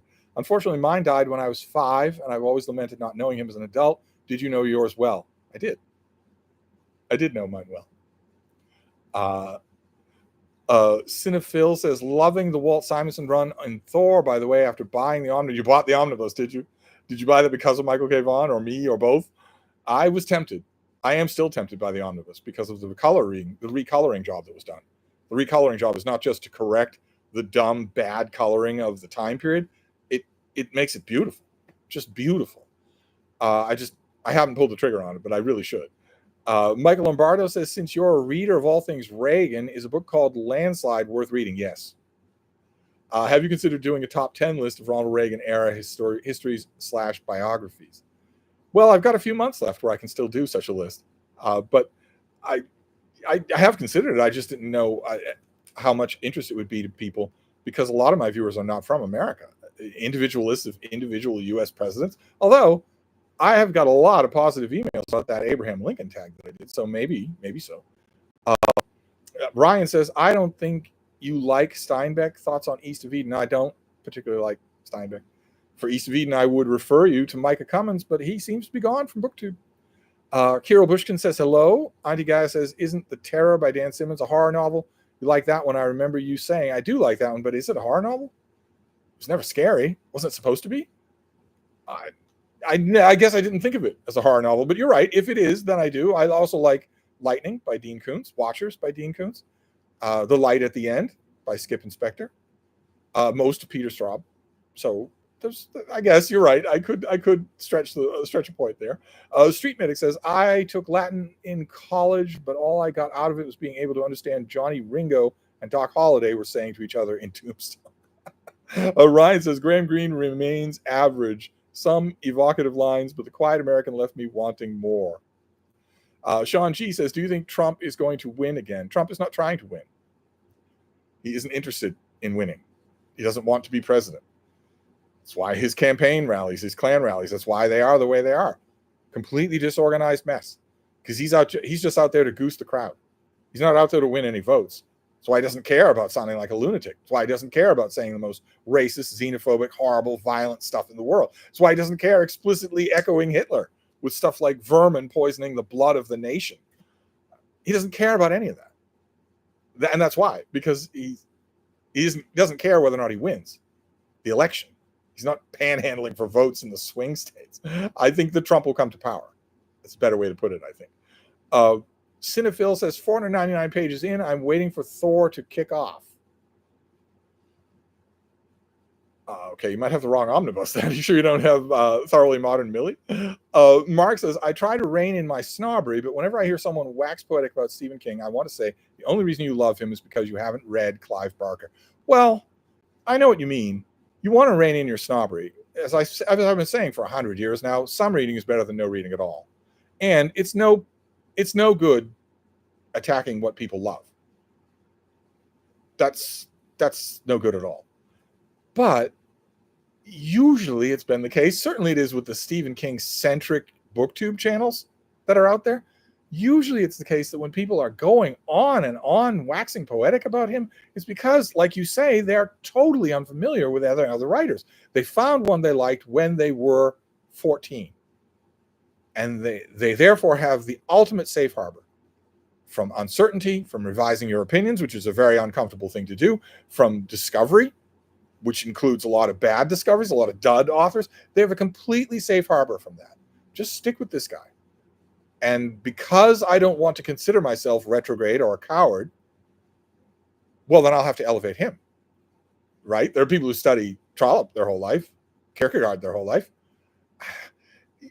I often have the same impulse. I am gentler about it than I used to be, because it doesn't do any good to vent snobbery. Hannah's Books is here. Rachel Ray was my first Trollope, and I rarely hear it mentioned on BookTube. What do you think of it? I love it. It's got a rather noticeable structural weakness, but I love it. Should I read it? Should be the next book I read out loud when I'm done with Pride and Prejudice. Rachel Ray. Should we do Rachel Ray? Nietzsche and Wig says, my copy of David Copperfield has an appendix with extracts from Foster's hagiography of him after his death. I don't know whether I appreciate this or if it irritates me. You'd ideally like the novel to stand on its own. Yeah, especially if the hagiography is wrong. Cinephil says, I first watching. Oh, Cinephil, you're having trouble with your keyboard. Either that or you're having a stroke. Tolstoy 111, The Leopard by Lampedusa is lovely, isn't it? Yes, it is. Yes, it absolutely is. Wish I had a print copy. I have this thing here. Penguin did one of these gray, offset gray modern classics. They did one of these for the Leopard that was lovely. I had it once upon a time from the Brattle, and I don't have it anymore. And it's the version that I want. I haven't seen it since. Probably there are 10 of them at the Brattle now when I'm not going. A cinephile. I've been watching you since my divorce. Let's go. Oh, I wasn't responsible, was I? I get lots of stories from people, usually husbands or boyfriends, who are watching me and they're just saying, in a minute, Henry, just wait. He's long-winded. His video's almost over. As the wife or the girlfriend walks through the room, and the wives and the girlfriends are accustomed to this weird old guy who's talking. Who is this guy? I think it's mostly joking when they talk about how I'm straining their relationships. Michael Lombardo, what's Steve's summer writing plans? Are serial killers or Camp NaNoWriMo gestating? Camp NaNoWriMo is going on now, and I'm not part of it. I haven't made any videos at all. Serial killers are still hovering on the horizon. That door is not closed. I think I might be doing a serial killer project. I think, in fact, that I will hear about it this week, if I am. But creative writing, no. And that's weird. That is very weird. Anti-Gaia says, I would imagine most people in NYC travel mostly by foot and metro. Well, NYC is a nightmare of cars. If you ever visit, you'll see it's a nightmare of cars and taxis. But yeah, the NYC people that I know, their number one feeling of liberation is to no longer need to use the subway. But it is heavily used. Nobody walks. Well, I guess you can walk in your neighborhood, but New York City blocks are big. It takes a long time to walk from one end of the island to the other. I know this from personal experience. Street Medic says, worst traffic I've ever seen was in Rome, especially when you have an angry Italian driving. Yeah, well, Rome is bad. For me, nothing holds a candle to Delhi. Not only in terms of congestion and noise, but also speed. It's incredible that 1 million people don't die a year. Nietzsche and Wig, have you ever attended a Pentecostal church service? Yes. I was raised Pentecostal, and now I think they're so ridiculous I can't take them seriously. They are ridiculous. So I was with a good group, and they told me ahead of time. They warned me ahead of time. We really get into this. Are you sure you want to be there? We won't attack you or anything, but we're really getting into this. It's not calm or sedate at all. And I said, yeah, I'm ready for it, and I loved it. I thought it was fascinating. Street Medic says, absolutely terrifying driving experience. I think you're referring to Rome. Anti-Guy says, Pentecostal sermons are quite something to behold. Nietzsche and Wig says, unpopular opinion, Richard Wright is a finer prose stylist than James Baldwin. Won't be unpopular with me. Nietzsche and Wig says, the glossalia make it funnier. Anti-Gaia says, remember that victory lady during the 2020 Trump campaign? I think that was Pentecostal. Yeah, Paula White is Pentecostal. In a way that really annoys Pentecostals who aren't crazy. There are Pentecostals who aren't crazy, who find all of this very, very embarrassing. Nietzsche identifies as Paula White. Yes. Cinephile says, watching Bakshi's Wizards, great artwork when it's Barry Windsor Smith. Oh, the chat jumped again. That's all right, because we have to wrap this up. Oh, that doesn't look like it's going to be easy to do. Look at all this chat. Street Medic, before I retired, I was dispatched to a Pentecostal church where someone got too much of the Holy Spirit and had a seizure, and we got mobbed by people trying to lay hands on us. I just said, if that works. Nietzsche and Wig says, my parents used to watch all these cranks, Benny Hinn, etc. Do they still, or are they not with us anymore?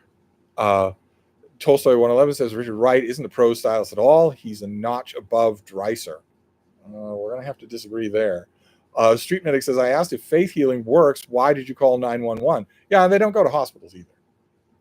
They don't go to hospitals. And they say, well, we're not of this world. We're in this world, but we're not of this world. We're not in this for the money. No, but you want your church to have money. So go to the nearest hospital and charge $1,000 an hour to go down the wards and heal people. All of it going to your church. You don't do that either. Jasper Antonelli says, reading The Killer Angels because of you. It's so good. Thank you. It is. I'm rereading it slowly and enjoying every minute of it. I don't know. I don't know. Again, I don't know if I'm reading it and enjoying it because a theme that runs a very small theme that runs throughout is how gosh darn hot it is. I don't know if that is. It's getting to everything here because it's so hot. It has been for so long. Nietzsche and Wig says a 76 Reagan victory, no Islamist Iran. What a world. I don't know what that means. I don't know. It can't mean what it says on the surface, but I don't know what that means. Rasmus Jensen, it's important to remember that Bolano died before finishing 2666, although he was 95% finished with the book prior anyway. Do you consider it a dude bro book due to its violence? I do consider it a dude bro book. It's a dude bro Bible, but not just because of the violence. Who's the violence committed against? It would be far more important than the nature of the violence. Alan Crowley says, I'm a bit surprised at your comment that the new UK government is fascist friendly. Which fascists do you have in mind? The next ones, the ones that are coming, the ones that will use everything that Sir Keir Starmer is going to be, everything that he will do, everything that he will cut, everything that he will increase as a platform. So it's not him and it's not anyone in his government, but you have voted in a landslide a corporatist government.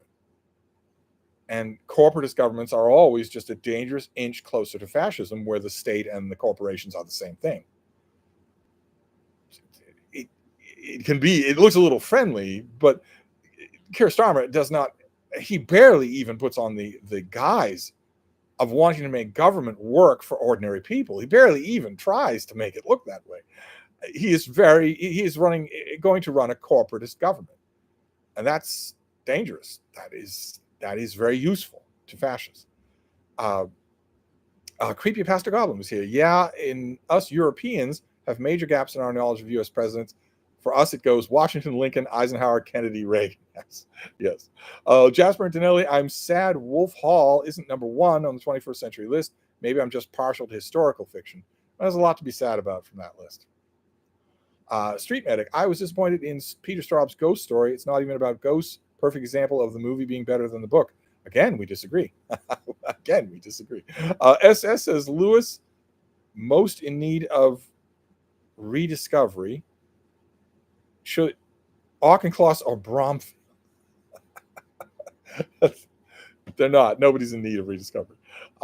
Kirill Pushkin says, Steve, have you read the Three Kingdoms saga? Did you like it?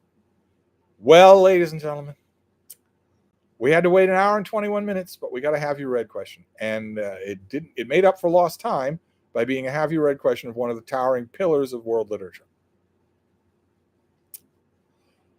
And suddenly it feels hotter and more humid just by that question. Have I read the Odyssey? Okay. All right, let's push on. Let's push on. Tolstoy 111 says, I've wondered what the crossover is between those Stephen King obsessed booktubers and Jane Austen readers. There's none. There's no crossover. Ron Foss says, hi, Steve. Great review on Comic Book Wednesday. Really enjoyed it. Are you going to be checking out Ron Garney in Men of Wrath with Jason Aaron as the writer? Thanks. Yes, I saw your recommendation. You assume I haven't read it. You assume I don't go looking for Ron Garney's artwork. Alan Colley says, Steve, is there a CPL book of the week coming out this week? Yes, it'll be this weekend. Probably it wasn't today. Probably my producer's on a bender of some kind. Probably cotton candy again. But yeah, we filmed an episode and it was a hoot. So, and we've got something really interesting planned for next week. Cinephil says, I've met Clive Barker and he was great. Rather read Barker than King. I met him too. Probably significantly before you did. He wasn't all that great when I did. John Stanley says, did you just read David Gerald's book on writing The Trouble with Tribbles? Really enjoyed it. Any recommendations for other books about Trek from a writerly perspective? Not really, no. Nietzsche and Wig, a 12-hour layover in New York. Here we come. Good Lord. Jasper Antonelli, my ex-girlfriend was worried by all the live stream thumbnails of shirtless men on your live streams. Why? Nothing she hasn't seen before, I assume. I'm assuming she didn't object to the site. I do what I need to clickbait my viewers. You know that if you don't show rippling 8-packs, Hannah won't tune in. J. Scott Phillips. Oh no, the chat jumped. Where did you go? There we go. Ooh, I love that cover on the Sword of Honor. Yes, isn't this nice? Daniel at Guilty Feet, the BookTube channel, Guilty Feet. He had 2 of these, and I mouthed off in his comments, oh, how great. I love that. Look, shouldn't have done that. He insisted on sending a copy. It is lovely. It is the version that I've wanted. Street Medic, I'm reorganizing my library and thought of asking your advice. Do you think the Dewey Decimal System is as useless as I do? Yes, it's totally useless. Mike Jr., I see booktubers out there wearing cool t-shirts with their favorite books on them. How come you don't do that? Would you wear a Duke Goes Down tee if I made you one? You make a Meg shirt and I'll wear it. But even if you did make a custom shirt for me, a t-shirt for me, you would make the same mistake that the 10 people who've done that in the 8 years on this channel have done. I am absolutely enormous. The t-shirt you would have to make me would have to be triple or quadruple extra large. Instead, I have people sending me large, which might work as a calf warmer, but it's not going to work on it as a t-shirt. J. Scott Phillips, the worst drivers I've ever seen was in Montreal. How does it compare to Rome? Well, there's no comparison to Rome or to anywhere, any big city in India.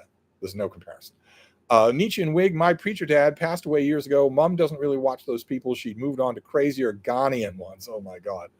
Andrew Salisbury, yes to Rachel Ray. Shall we do Rachel Ray? Should we follow up Pride and Prejudice with Rachel Ray? Tolstoy 111, I love the Karate Kid, except for the use of what amounts to faith healing as a major plot device.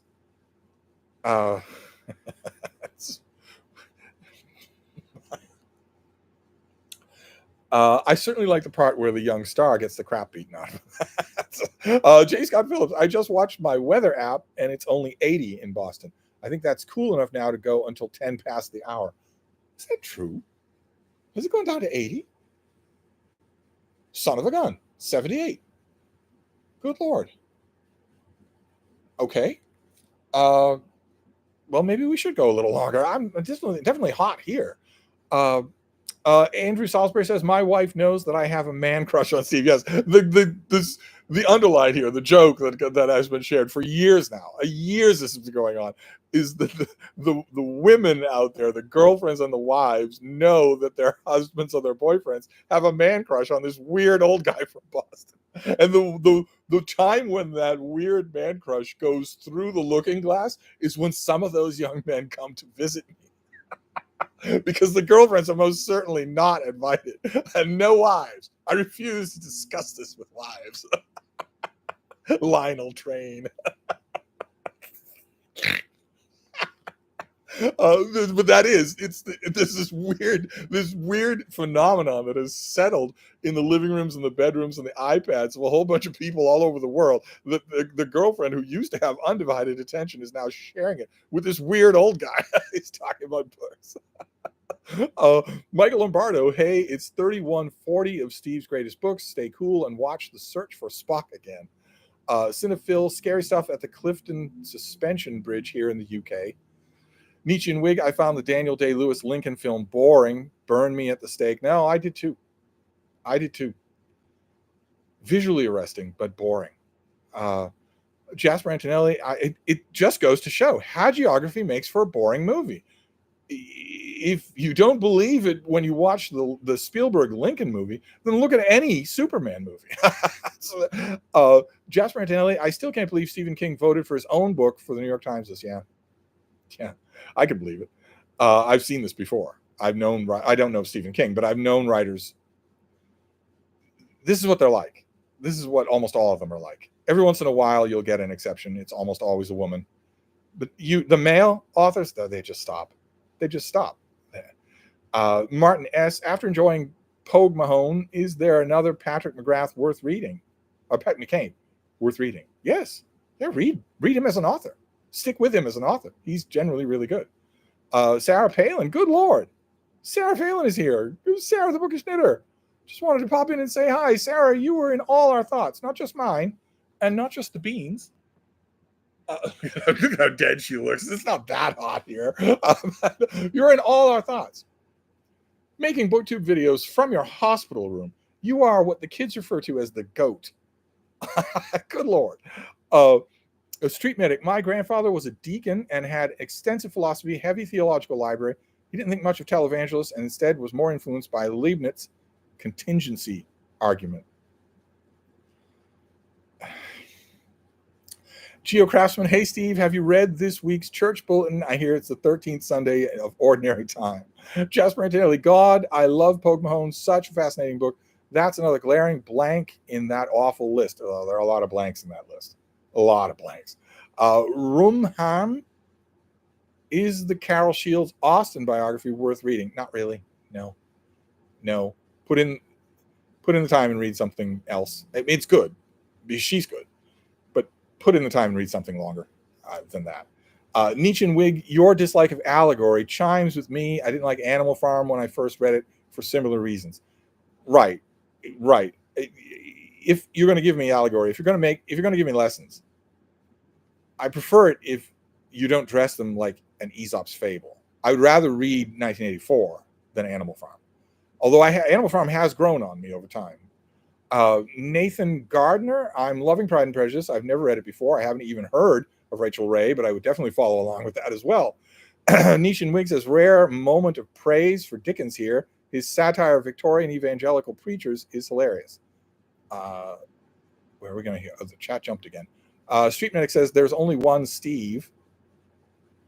Well, I agree. I don't know what that's in reference to. Hannah's Books is back. Now that I'm hooked, I'd be quite happy with non-ab thumbnails. Maybe try dog thumbnails instead for a little while. And yes to Rachel Ray. Jeffrey Clark, David Gerald wrote a great science fiction series called The War Against the Ch'tor. I recommend it if you like alien invasion stories. That's funny. Because the David Gerald, who is the author of The Trouble with Tribbles, also wrote a series exactly with that same title that was terrible.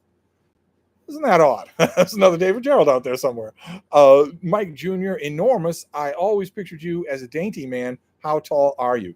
I'm 6'1" and I'm enormous. Enormous, as all people are. I don't know who wears size large. Triple or quadruple extra large. Street Medic, how can you say a movie where the word nincompoop is used is an insult? Hannah's Book says, sending you love, Sarah. We're all sending you love. You're one of our own. I hope the people at your hospital know that. You're a star. I say that jokingly, but it's also partially true. Jasper says, my mom sighs when she sees you up on the TV and doesn't get it. Absolutely doesn't get it. Her loss. What's the matter with her? Why doesn't she get it? What's not to get? I'm the whole package. What, does she not read? Is that it? Is she not a reader? Tolstoy 111, hagiography wrought havoc on Attenborough's Gandhi. He left out the Mahatma's controversial political stance that would have complicated things. Yes, hagiography. Oh, what the hell? Oh, there you go. Hagiography ruins things because it makes it boring. Sarah's back. When I was lucky enough to meet Steve in person, I asked my husband if it was going to be an issue. His reply, I have no worries.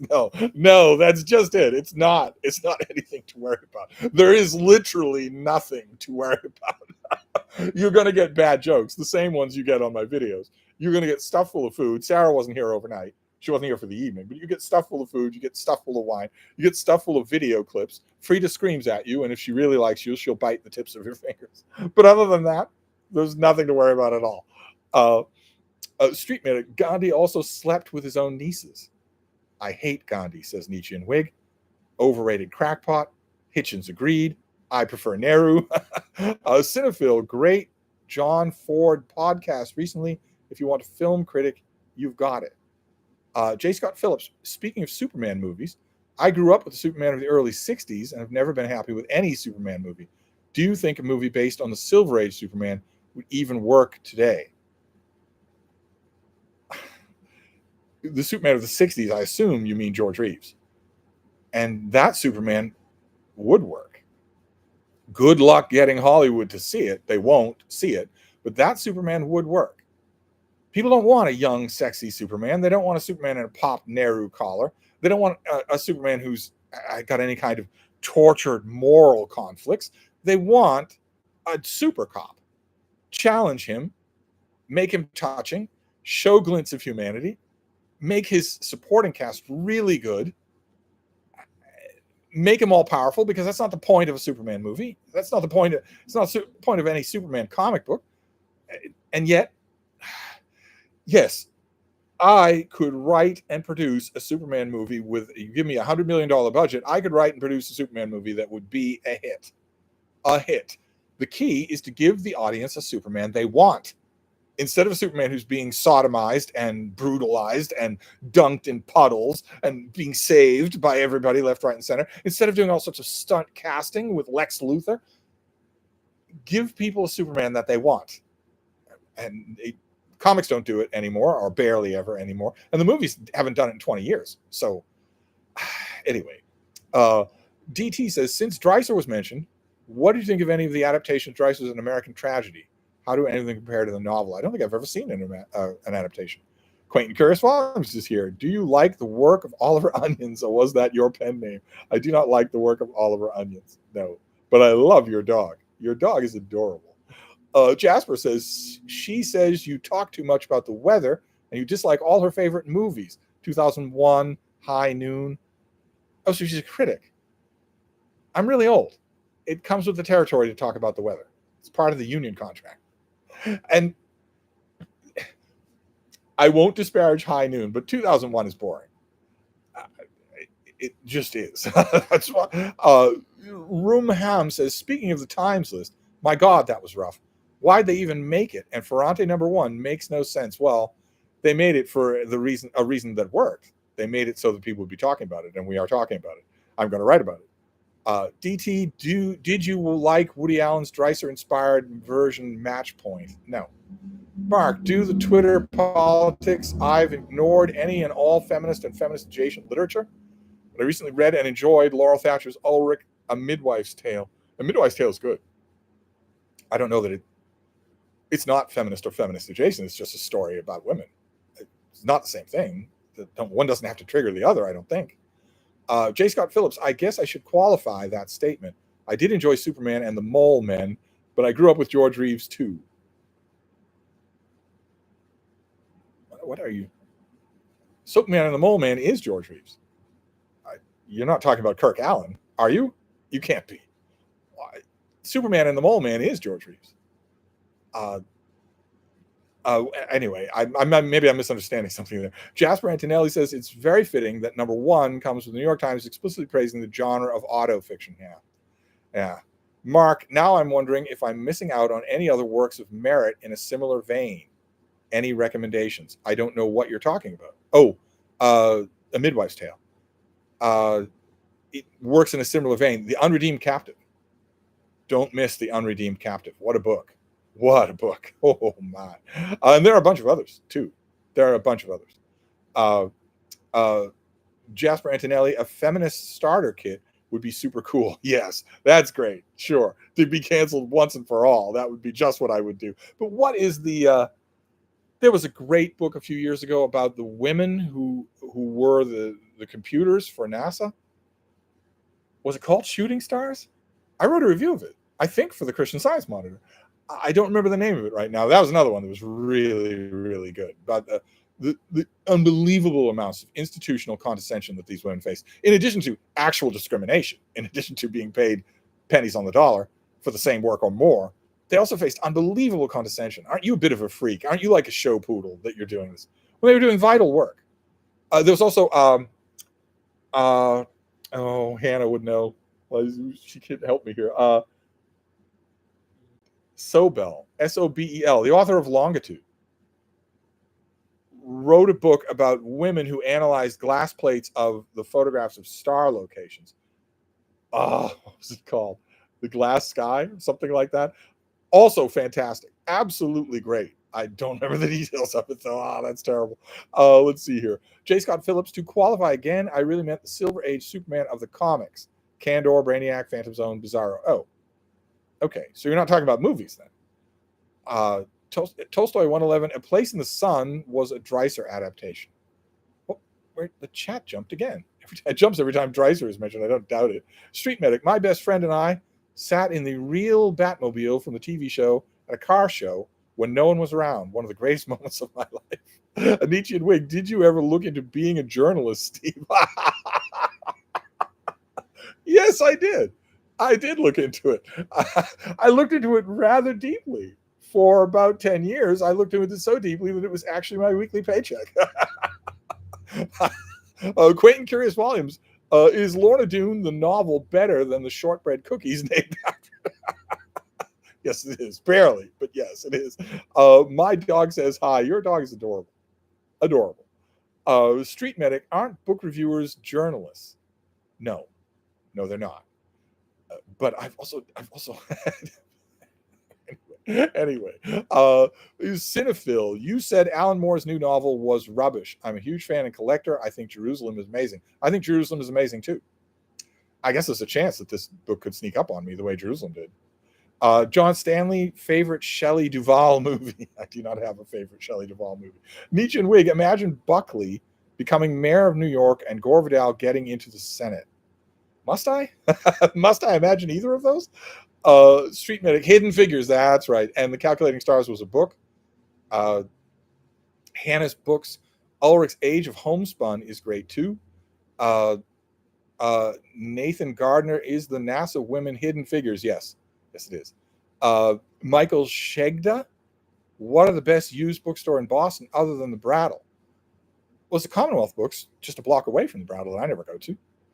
It's really good, jam-packed full of stuff. But I never go there. But because why would I? All my friends are at the Brattle. Glass Universe. Hannah's book says Glass. That's the one. Glass Universe. That was terrific. Terrific book. Just to further dispel the perception that may still be lingering around this channel that I'm some sort of knuckle dragging, club over the shoulder anti-feminist. I'm not at all. I don't like. If I don't open the subject, then I don't have to. Jasper Antonelli says, my cat says hi, or at least that's the family-friendly version of what he said. I'm sure that he scratched me, or wants to bite me, the way he does you, all his friends and closest neighbors. Mark, Googling The Unredeemed Captive now, and it's immediately going on my list. Thank you so much. Would it be possible to categorize books like this and A Midwife's Tale? Women's history. You could categorize this and Hidden Figures and Glass Sky and all of this as women's history. Well, nothing wrong with that. The key, I don't want to descend into ranting, and I don't want to get canceled. The key here is to avoid books that are going to sink into Twitter politics. It seems unthinkable now. The words almost don't make sense in 2024, but it is possible to write women's history without hating men. That is possible to do. John Stanley says, very fond of the 1940s Superman cartoons. Somehow I've never seen the George Reeves films. Well, there's only one George Reeves film, Superman and the Mole Man. There was a George Reeves TV series, The Adventures of Superman. And it is awesome. It is incredible. Mark says, might make for a good starter kit video. Yeah, for somebody else, not for me. J. Scott Phillips, well, I meant, could a Silver Age comic Superman making a good Superman movie today? But you pretty much answered that. I just wish they would try it. It could very well be done. It could very much be done. I could come up with a plot in an hour. Let me do the casting, and Bob's your uncle. Get a really good DP to use $150, $200 million of special effects. Give me the casting and give me the script writing, and I could do it in an hour. I'm sure there are plenty of other people that could as well. Don't reinterpret the character. Don't emo the character. Don't deconstruct the character. Don't kill the character, etc., etc. Anti-Gaia, Steve, if we do become a fascist state, how long will it take us to emerge again as a free society? 10, 12 years like Germany? No.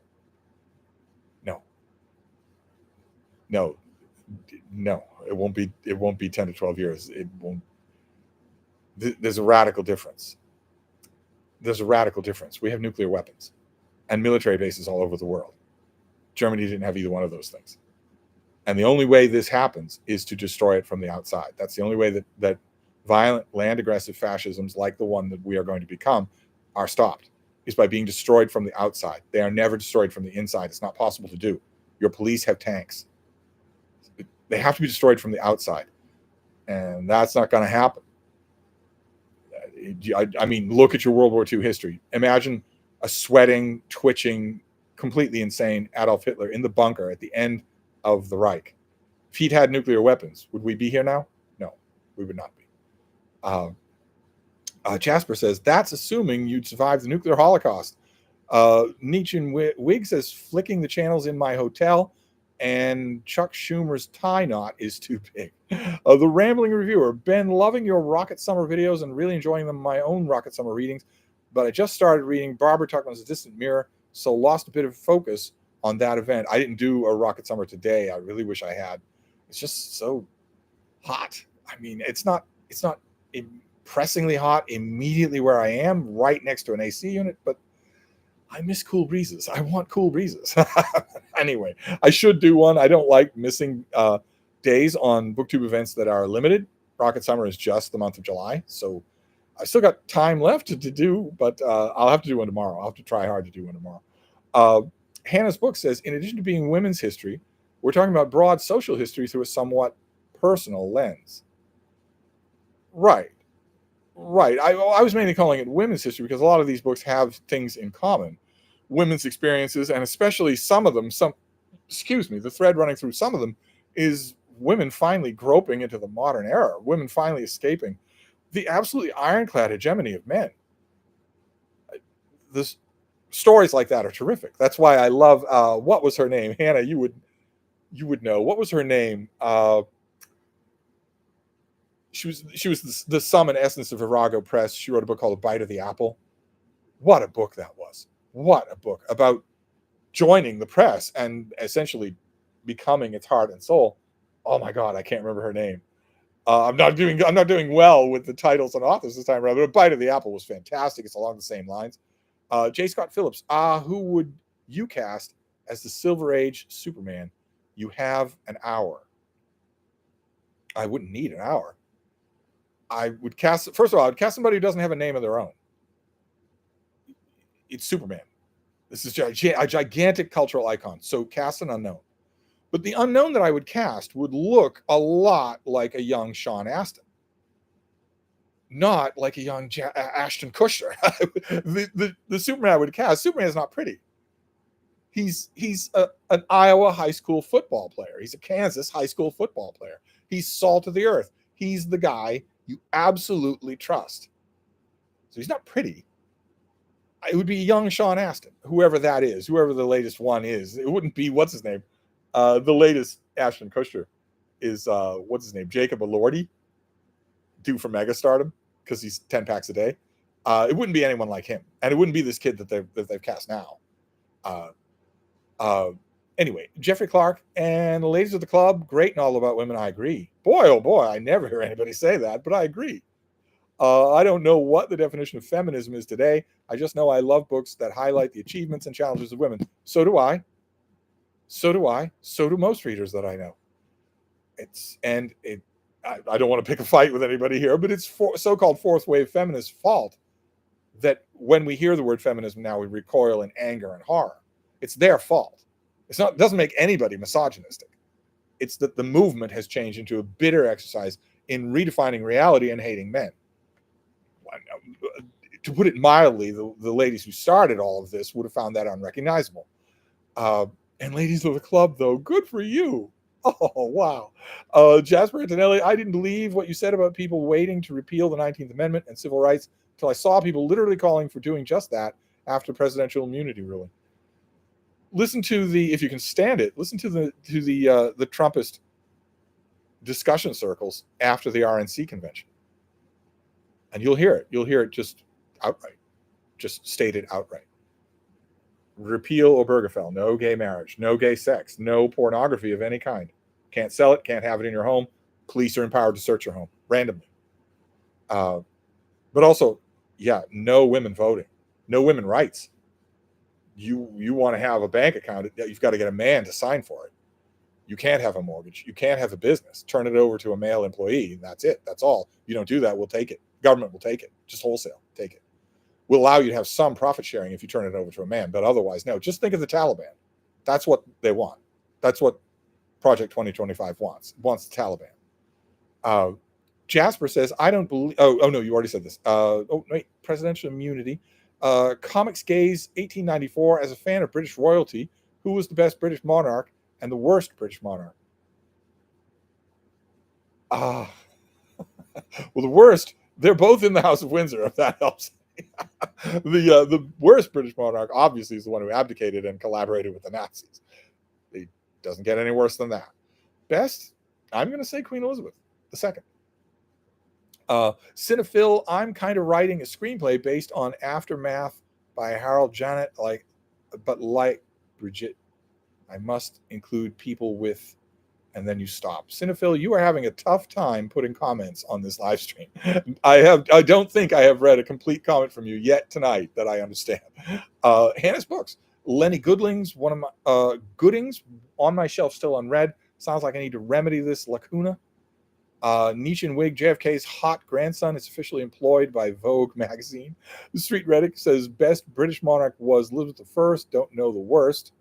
Anti-Gaia. Well, yeah, I'm going to have to disagree with you there. Of course, I'm not going to give best British monarch to anyone who brutalized Ireland, or who wasn't sorry for brutalizing Ireland, who didn't stop brutalizing Ireland, I guess would be the point here. Anti-Gaia says, wait a minute, if a tiny country like Ukraine can fend off Russian encroachment, you would think Mexico or Canada would be able to do the same to U.S. if they had material support from UK or France.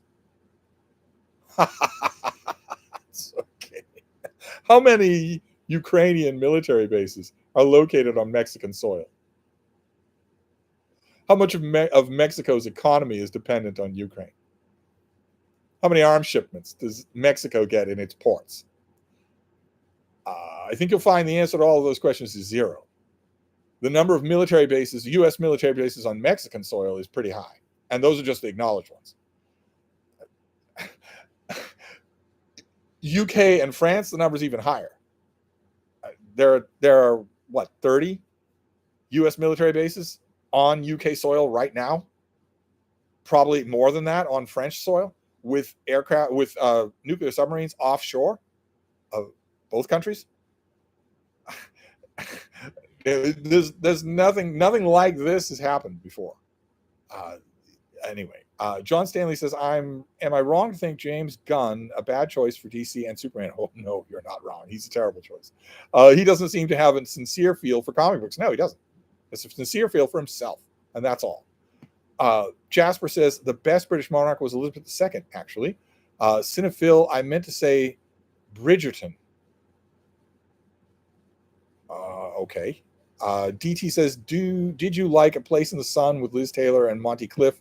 It's the adaptation of Dreiser's novel. No, I did not like it. Anti-Guy says, Elizabeth II was awesome. I implore all to watch The Crown on Netflix. The Crown is pretty great. I have a hard time selling it to guests when they're over here. David Murphy, I think, was very patient when I was showing him and tearing up at that incredible final scene. That just incredible final scene. That final scene that you don't expect to see it in an era of social media shortened attention spans. You don't expect to see it. Comics VA's 1894. Speaking of brutalizing Ireland, have you read any books on the Tudor conquest of Ireland? It's not as bad a have you read question as asking me if I read The Romance of the Three Kingdoms, but it's pretty bad. Hannah's books, Lenny Gooding's was The Virago Bite of the Apple Woman. It's well worth your time to do. It's a wonderful book. Andrew McDonald, I recently saw an entertaining production of Who's Afraid of Virginia Woolf? What's your view of the play? A little bit over the top, just a bit. Street Medic, she ruled over the British Age of Discovery. The empire would never have existed if not for the groundwork she laid. No, no. Once the empire that started under Henry Tudor, Henry VII, I should say, once the empire started to show money, it would have developed anyway. It wasn't that Elizabeth was saying to boldly go where no one has gone before. She could care less. Ingrid Fitz, Steve, hi Steve, today was only 8 degrees above average, which is better than last week when it was 18 degrees above average. Anti-Gaia says, so Mexico is toast? No, because the incoming regime is not interested in Mexico. Canada, on the other hand, and the one of the many innumerable stupidity scandals of the Trump administration was him wanting to buy Greenland. That won't be a polite request in 2 years. But Mexico is going to get a lot of people a lot of people in mass deportations. They're not going to go north. They're going to go south. All of those deportations are going to go south.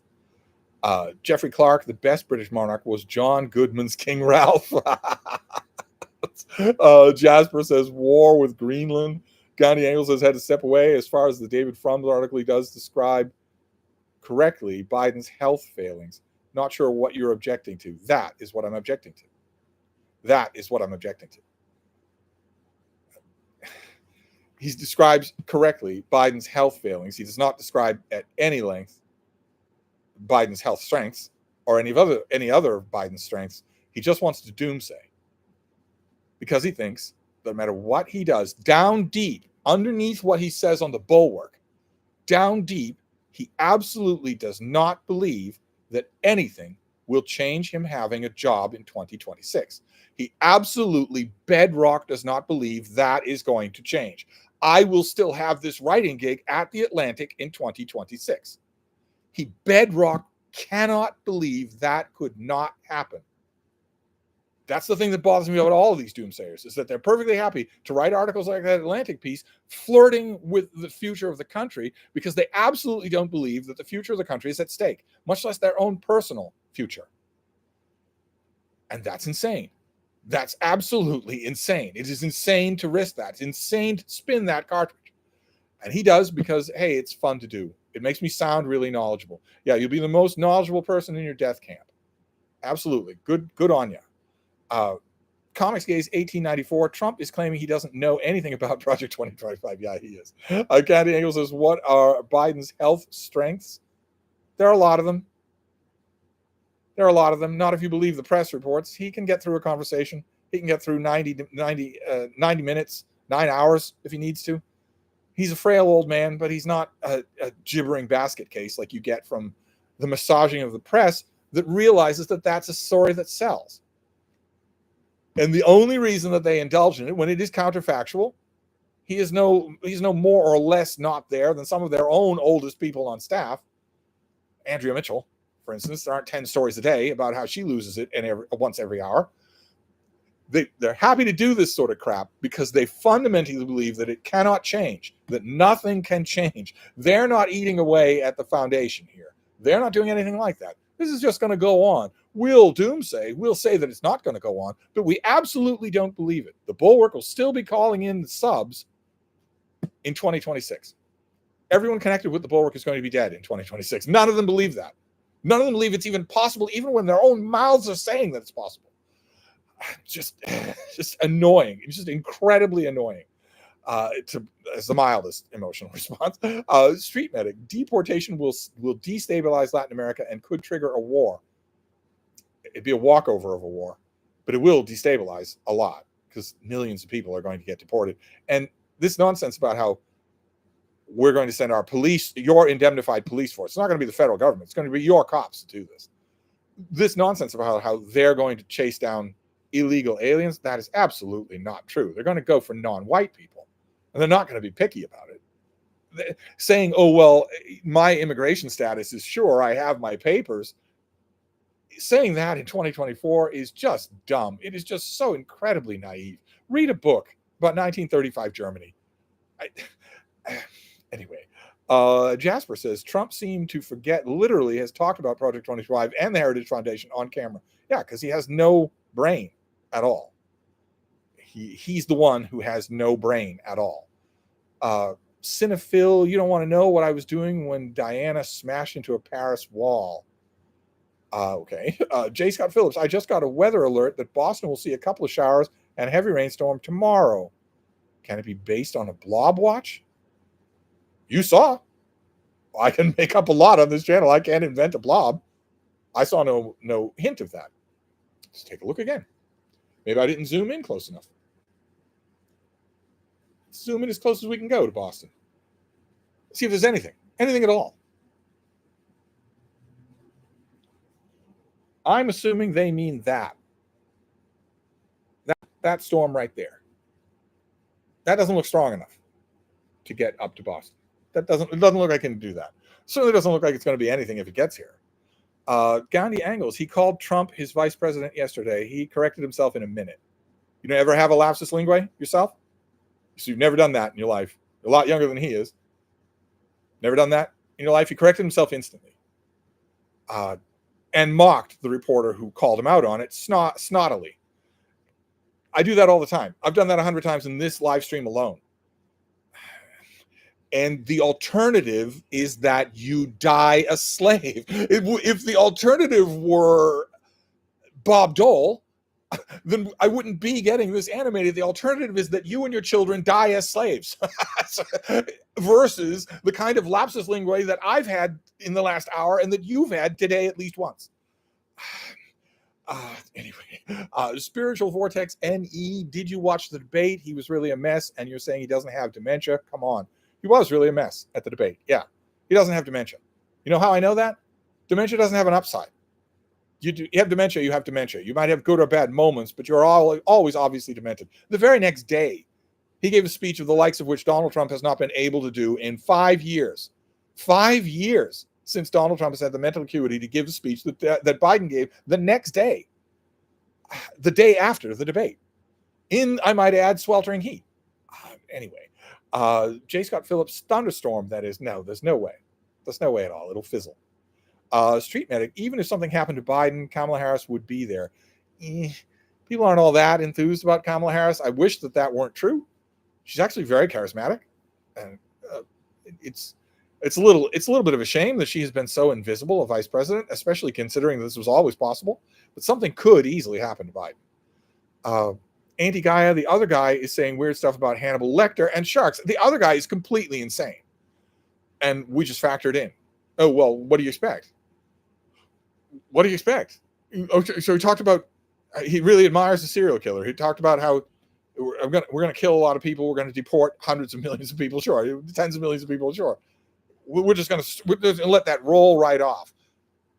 Doesn't know who people are. Doesn't know the names of people. Isn't seen in public for 2 whole weeks. Hasn't been seen in public with his wife in what, a year? Is obviously hated by everyone who knows him. Has been utterly denounced by everyone who's ever worked with him. Anyway, Jasper, I'm 20 years old and I forget words all the time. I forgot the word for pretzel today for 5 minutes. I've done it in this live stream. I don't think that any of you would say that I am non-compos mentis, that I have dementia. Biden did it famously. He did it on camera, of course, and we don't cut him any slack at all, even though the thing right behind him is slavery. It's you losing your freedoms as an American. We don't cut him any slack at all, but even then, and the moment, he fixed himself, immediately corrected himself. Anyway, and correctly mocked a snide reporter. Get a load of this guy, because he understands exactly what I'm talking about. You are concentrating on trifles when the other guy's talking about sharks. Jasper, here. I don't want to keep yelling. Jasper, aphasia or word flubbing is not a good reflection of mental acuity. I agree. Anti-Guy says, yes, ageism sucks. Yeah, it's not ageism with Biden, though. It's worse than that, much darker than that. It's the U.S. media failing the country. We want controversy. We want to give our stupid talking heads something to talk about other than policy, because they're too dumb to understand it and the audience is too bored with it. It's not our place to instruct them, even though it is. Spiritual Vortex, he didn't correct the Trump vice president. He corrected when he called Zelensky Putin. No, he didn't outright say that Trump was not his vice president. Instead, he mocked the reporter who pointed it out. That's a correction, and that happened immediately. The reporter pointed that out. Biden's response was not, what? Oh, what? I thought Trump was my vice president. What are you thinking when you say that? That he actually does think, that he gets confused and thinks that Trump is his vice president? Is that what you're actually saying? Or do you just like doing this? Do people just like doing this? Oh, you might as well pile on the guy. When the alternative is...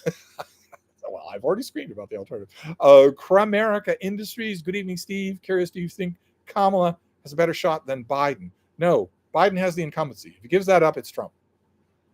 Gandhi Angles, he did not correct himself instantly. The reporter brought it up at the end of the press conference, and then he responded. He understood when the reporter brought it up that it was trivial, and you apparently don't. It's extra trivial when you weigh it against the alternative, and you're not doing that. Instead, it's just an old guy you can pick on. An old guy you can pick on, an old guy who thought that Donald Trump was his vice president, could not have done the job that Joe Biden has done for the last 3 years. But no, let's not measure that. Especially don't measure it against the lunatic having Klan rallies in the bright sunlight. Instead, let's just harp on these little things. Yeah, this means that we have to let Trump take over. I'm sure that's going to warm you at a work camp. That's really going to warm you. Well, I don't like the fact that the cops in my neighborhood now search homes at random for whatever they don't like and take whatever they like. I don't like the fact that they're indemnified against any kind of legal repercussions. I don't like the fact that the president routinely has his enemies jailed or killed and is insulated from any kind of legal pressure. I don't like the fact that my daughter doesn't have the right to vote anymore. But, I also don't like this work camp that I'm in. But he did flub his vice president's name. Yeah, I hope that warms you. Gandhi Angles, he did not correct himself instantly. The reporter brought it up at the end. All right, okay. Cinephil, I'm scared as a UK citizen we're going to go along with you and have special responsibility. The one thing that I don't like about international responses that I get to this is the idea that this is our problem and not yours. This is your problem. This is your problem, definitely. You have U.S. military bases on your soil. This is your problem. Street Medic, I would prefer Bernie, but would take anyone over Trump. My last bowel movement would make a better president. J. Scott Phillips, say what you will about Biden's slips. I'd vote for a brick as long as it isn't Trump. Spiritual Vortex, I don't buy the alternative. You hate Trump, that's clear, but you're wrong on a lot too. That's my opinion. Your opinion is wrong. And I'm not talking about the fact that I hate Trump. I'm talking about what he has said, what his people have said. I'm talking about things they have written and said. I'm not interpreting anything. He has said he wants to be a dictator. He has said he wants to eradicate the Constitution. He has said he doesn't plan to leave office. That's the alternative. Why you think there would be another alternative when the Supreme Court has just said that alternative is viable is beyond me. His good nature? Your opinion is wrong. Unfortunately, there are enough of people with your opinion so that we're all going to live through this reality. Jasper says, well, wait and see Spiritual Vortex. Dylan Mathias says the press conference was the best public appearance he's had since the debate. The ABC interview at its best was worse than the conference. The conference gave me new faith in Biden's ability to govern. Cinephil says the world just scares me. Wilson Shugard is here. Hello, beautiful Steve. Beautiful. Still haven't had those glaucomas fixed, have you? Isn't it past everyone's bedtime? Well, it's actually past my bedtime. It's not past my bedtime. I'm going to read all night long. But I do need to wrap up this Steve stream, especially since I'm getting hot under the collar, and it's already hot outside. J. Scott Phillips, if Trump does get elected, the inauguration might as well just skip the presidential oath. He's not going to get elected. He doesn't want to get elected. That isn't what's going to happen. He just needs to be in the race to the end. That's all. Jasper says, I've never been a fan of Biden, but he was good at the conference on policy. Winston Vidal says, hot under your collar. Yes, I am hot under my collar because these collaborationists, I'm not attacking any one individual person, but it is a collaborationist mindset to say, well, he had a verbal flub. It's true that the last time Trump got up on the podium in front of a Klan rally, he was completely incomprehensible for 90 solid minutes. But Biden did have a flub. He did say the wrong name for his vice president, and he had to be corrected on it. So, he did have that flub. Yeah, it's true that Donald Trump was utterly incoherent for 90 minutes. And the things that you could make out that he said were blatant Nazi propaganda. But still, I don't know. It's pretty much a toss-up. I don't know. That's well beyond being you have your opinions and I have mine. That's collaborationist. That's the alternative is that we don't have a free America anymore, and I'm kind of okay with that. At least be interesting. I'm not okay with it. And the fact that you are willing to have that for yourself is bad enough. The fact that you're willing to have that for me is insupportable. It does get me hot under the collar. It's true.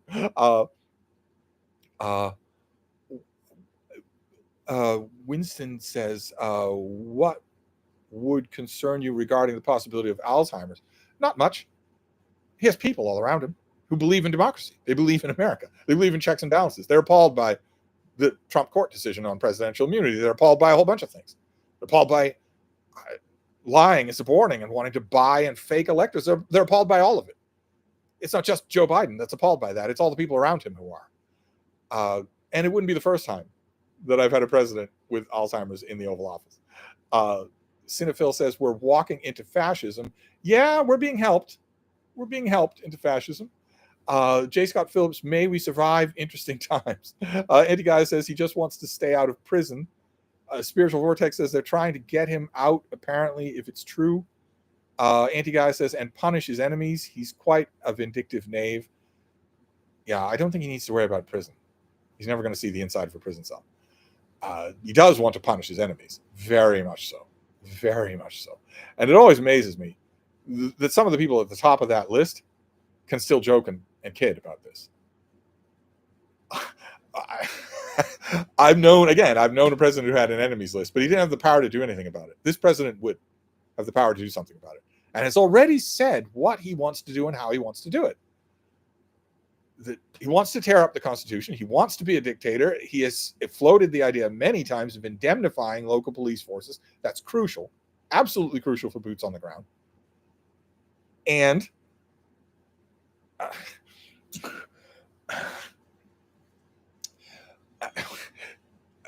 anyway, we don't need to stick to it. Emma Miles is here. How wonderful. You called this Trumpian fascism 4 years ago when everyone was celebrating Biden's win, and I've been scared ever since. Yes, Biden was just a breath, just a breather.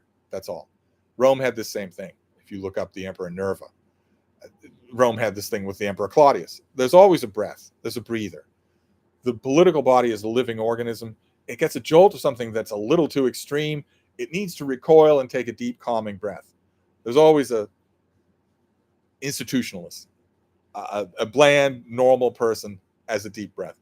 While the forces that want extreme fascism are growing everywhere and acclimating the political body so that the next shock it will accept. Spiritual Vortex, also, I'm not always right. I'm always open to new thoughts. Best to hear your thoughts. I'm not always right either. But as I've pointed out a few times before on my channel, this pattern has only ever gone one way in history. Never any other way. Just one way. And that is a descent into violent, acquisitive fascism. There are several key logs that have to pull out of that jam to make it happen. And one by one, they have pulled out of that jam. You have to have institutional cowardice. An entire political party has knuckled under to this one man. They will do anything he says at all, even personally, even in their personal lives. They'll do anything he says. No one anticipated that. The founders anticipated that this constitution, this system of checks and balances would mean that the vanity and the arrogance of the Senate would check the vanity and arrogance of the president. They never imagined a cult of personality. Also, they never imagined a compliant Supreme Court. That's another log out. Another log that came out of the logjam was the adverse nature of the press. No one expected that would just go away, and it did. All of those things have been pulled out at the same time. In addition to which, police departments, at the state, local, and federal and national level, have been sucking down money and ex-Iraq war ordnance and vehicles left, right, and center without anyone even caring. Without anyone even caring or noticing. So your little town, your Carroll Stream in Illinois, has tanks. The police department there has tanks. They haven't had a violent crime in 20 years. They have tanks and endless rounds of ammunition. Well, that's not for crime, and it's in Carroll Stream, Illinois. It's not for illegal immigrants. It's to turn on its citizens. That's the only use that it has. Anyway, Winston Vidal, supposedly Clooney advised Obama when he was writing the op-ed. Spiritual Vortex, well, I do respect your views, always have. Well, that's nice. That's nice to hear. Sorry to yell. Cinephil, great fuel for my comic, but terrifying. John Stanley says, given the alternative is slavery, surely it's astonishing risky to run a candidate unlikely to swing states because of his diminished capacity, regardless of how mistaken the undecided voters. It's risky. Leaving the power of the incumbency is a sure thing. It's not risky. It gives the election to Trump. Abandoning the power of the incumbency and splitting the ticket, so suddenly every ambitious Democrat in the world would care no more about. If there were a way for you to position Kamala Harris really prominently and give everything to her, not just the presidency, but the delegates, maybe. Even then, it would be a risk. First female president, first female president of color. It'd be a huge risk. Better by far to shore up Biden's ratings than to risk it. Since if you do that, the alternative is the end of the country. Again, if it were Bob Dole, fine, go ahead and risk it. But it's not Bob Dole. That's the alternative. It's someone who wants to rule as a dictator for the rest of his natural life until 2047. But anyway, Wilson Shugart, wait a minute, is that the greatest masterpiece of the 20th century behind you? Why, yes. Funny you noticed. But anyway, I need to wrap this up. Sorry. All this political talk is just making me hot under the collar when it's already warm. So I'm gonna wrap this up. This has been a lot of fun. It has been a lot of fun. I got a little bit shouty because the chat started doing exactly what the American press has been doing that has been driving me crazy for so much time. Well, yes, he went on for 90 minutes, sweat pouring off his face, misidentifying everyone around him, saying that the immigrants are taking black jobs, saying that we're going to kill the vermin that's infesting our country, quoting Hitler. And half the time doing that, and half the time no one knowing what the hell he's talking about. But the other guy didn't misspeak a word. I don't know. Surely we can't risk that. It was bad enough watching the U.S. press do that, but to watch the chat do that, I just anyway, I'm gonna wrap this up, and we will do this again tomorrow night, and I will have a better plan. I'll have a game plan in mind so this doesn't happen tomorrow night. At least I'll try. Instead, I'm going to get to work. I'm going to take the bean outside and then get to work. But I'll be back. I'll be back. You haven't seen the end of me. So I'll wrap this up for now, and I'll see you all in the funny papers tomorrow. Thank you all. Thank you.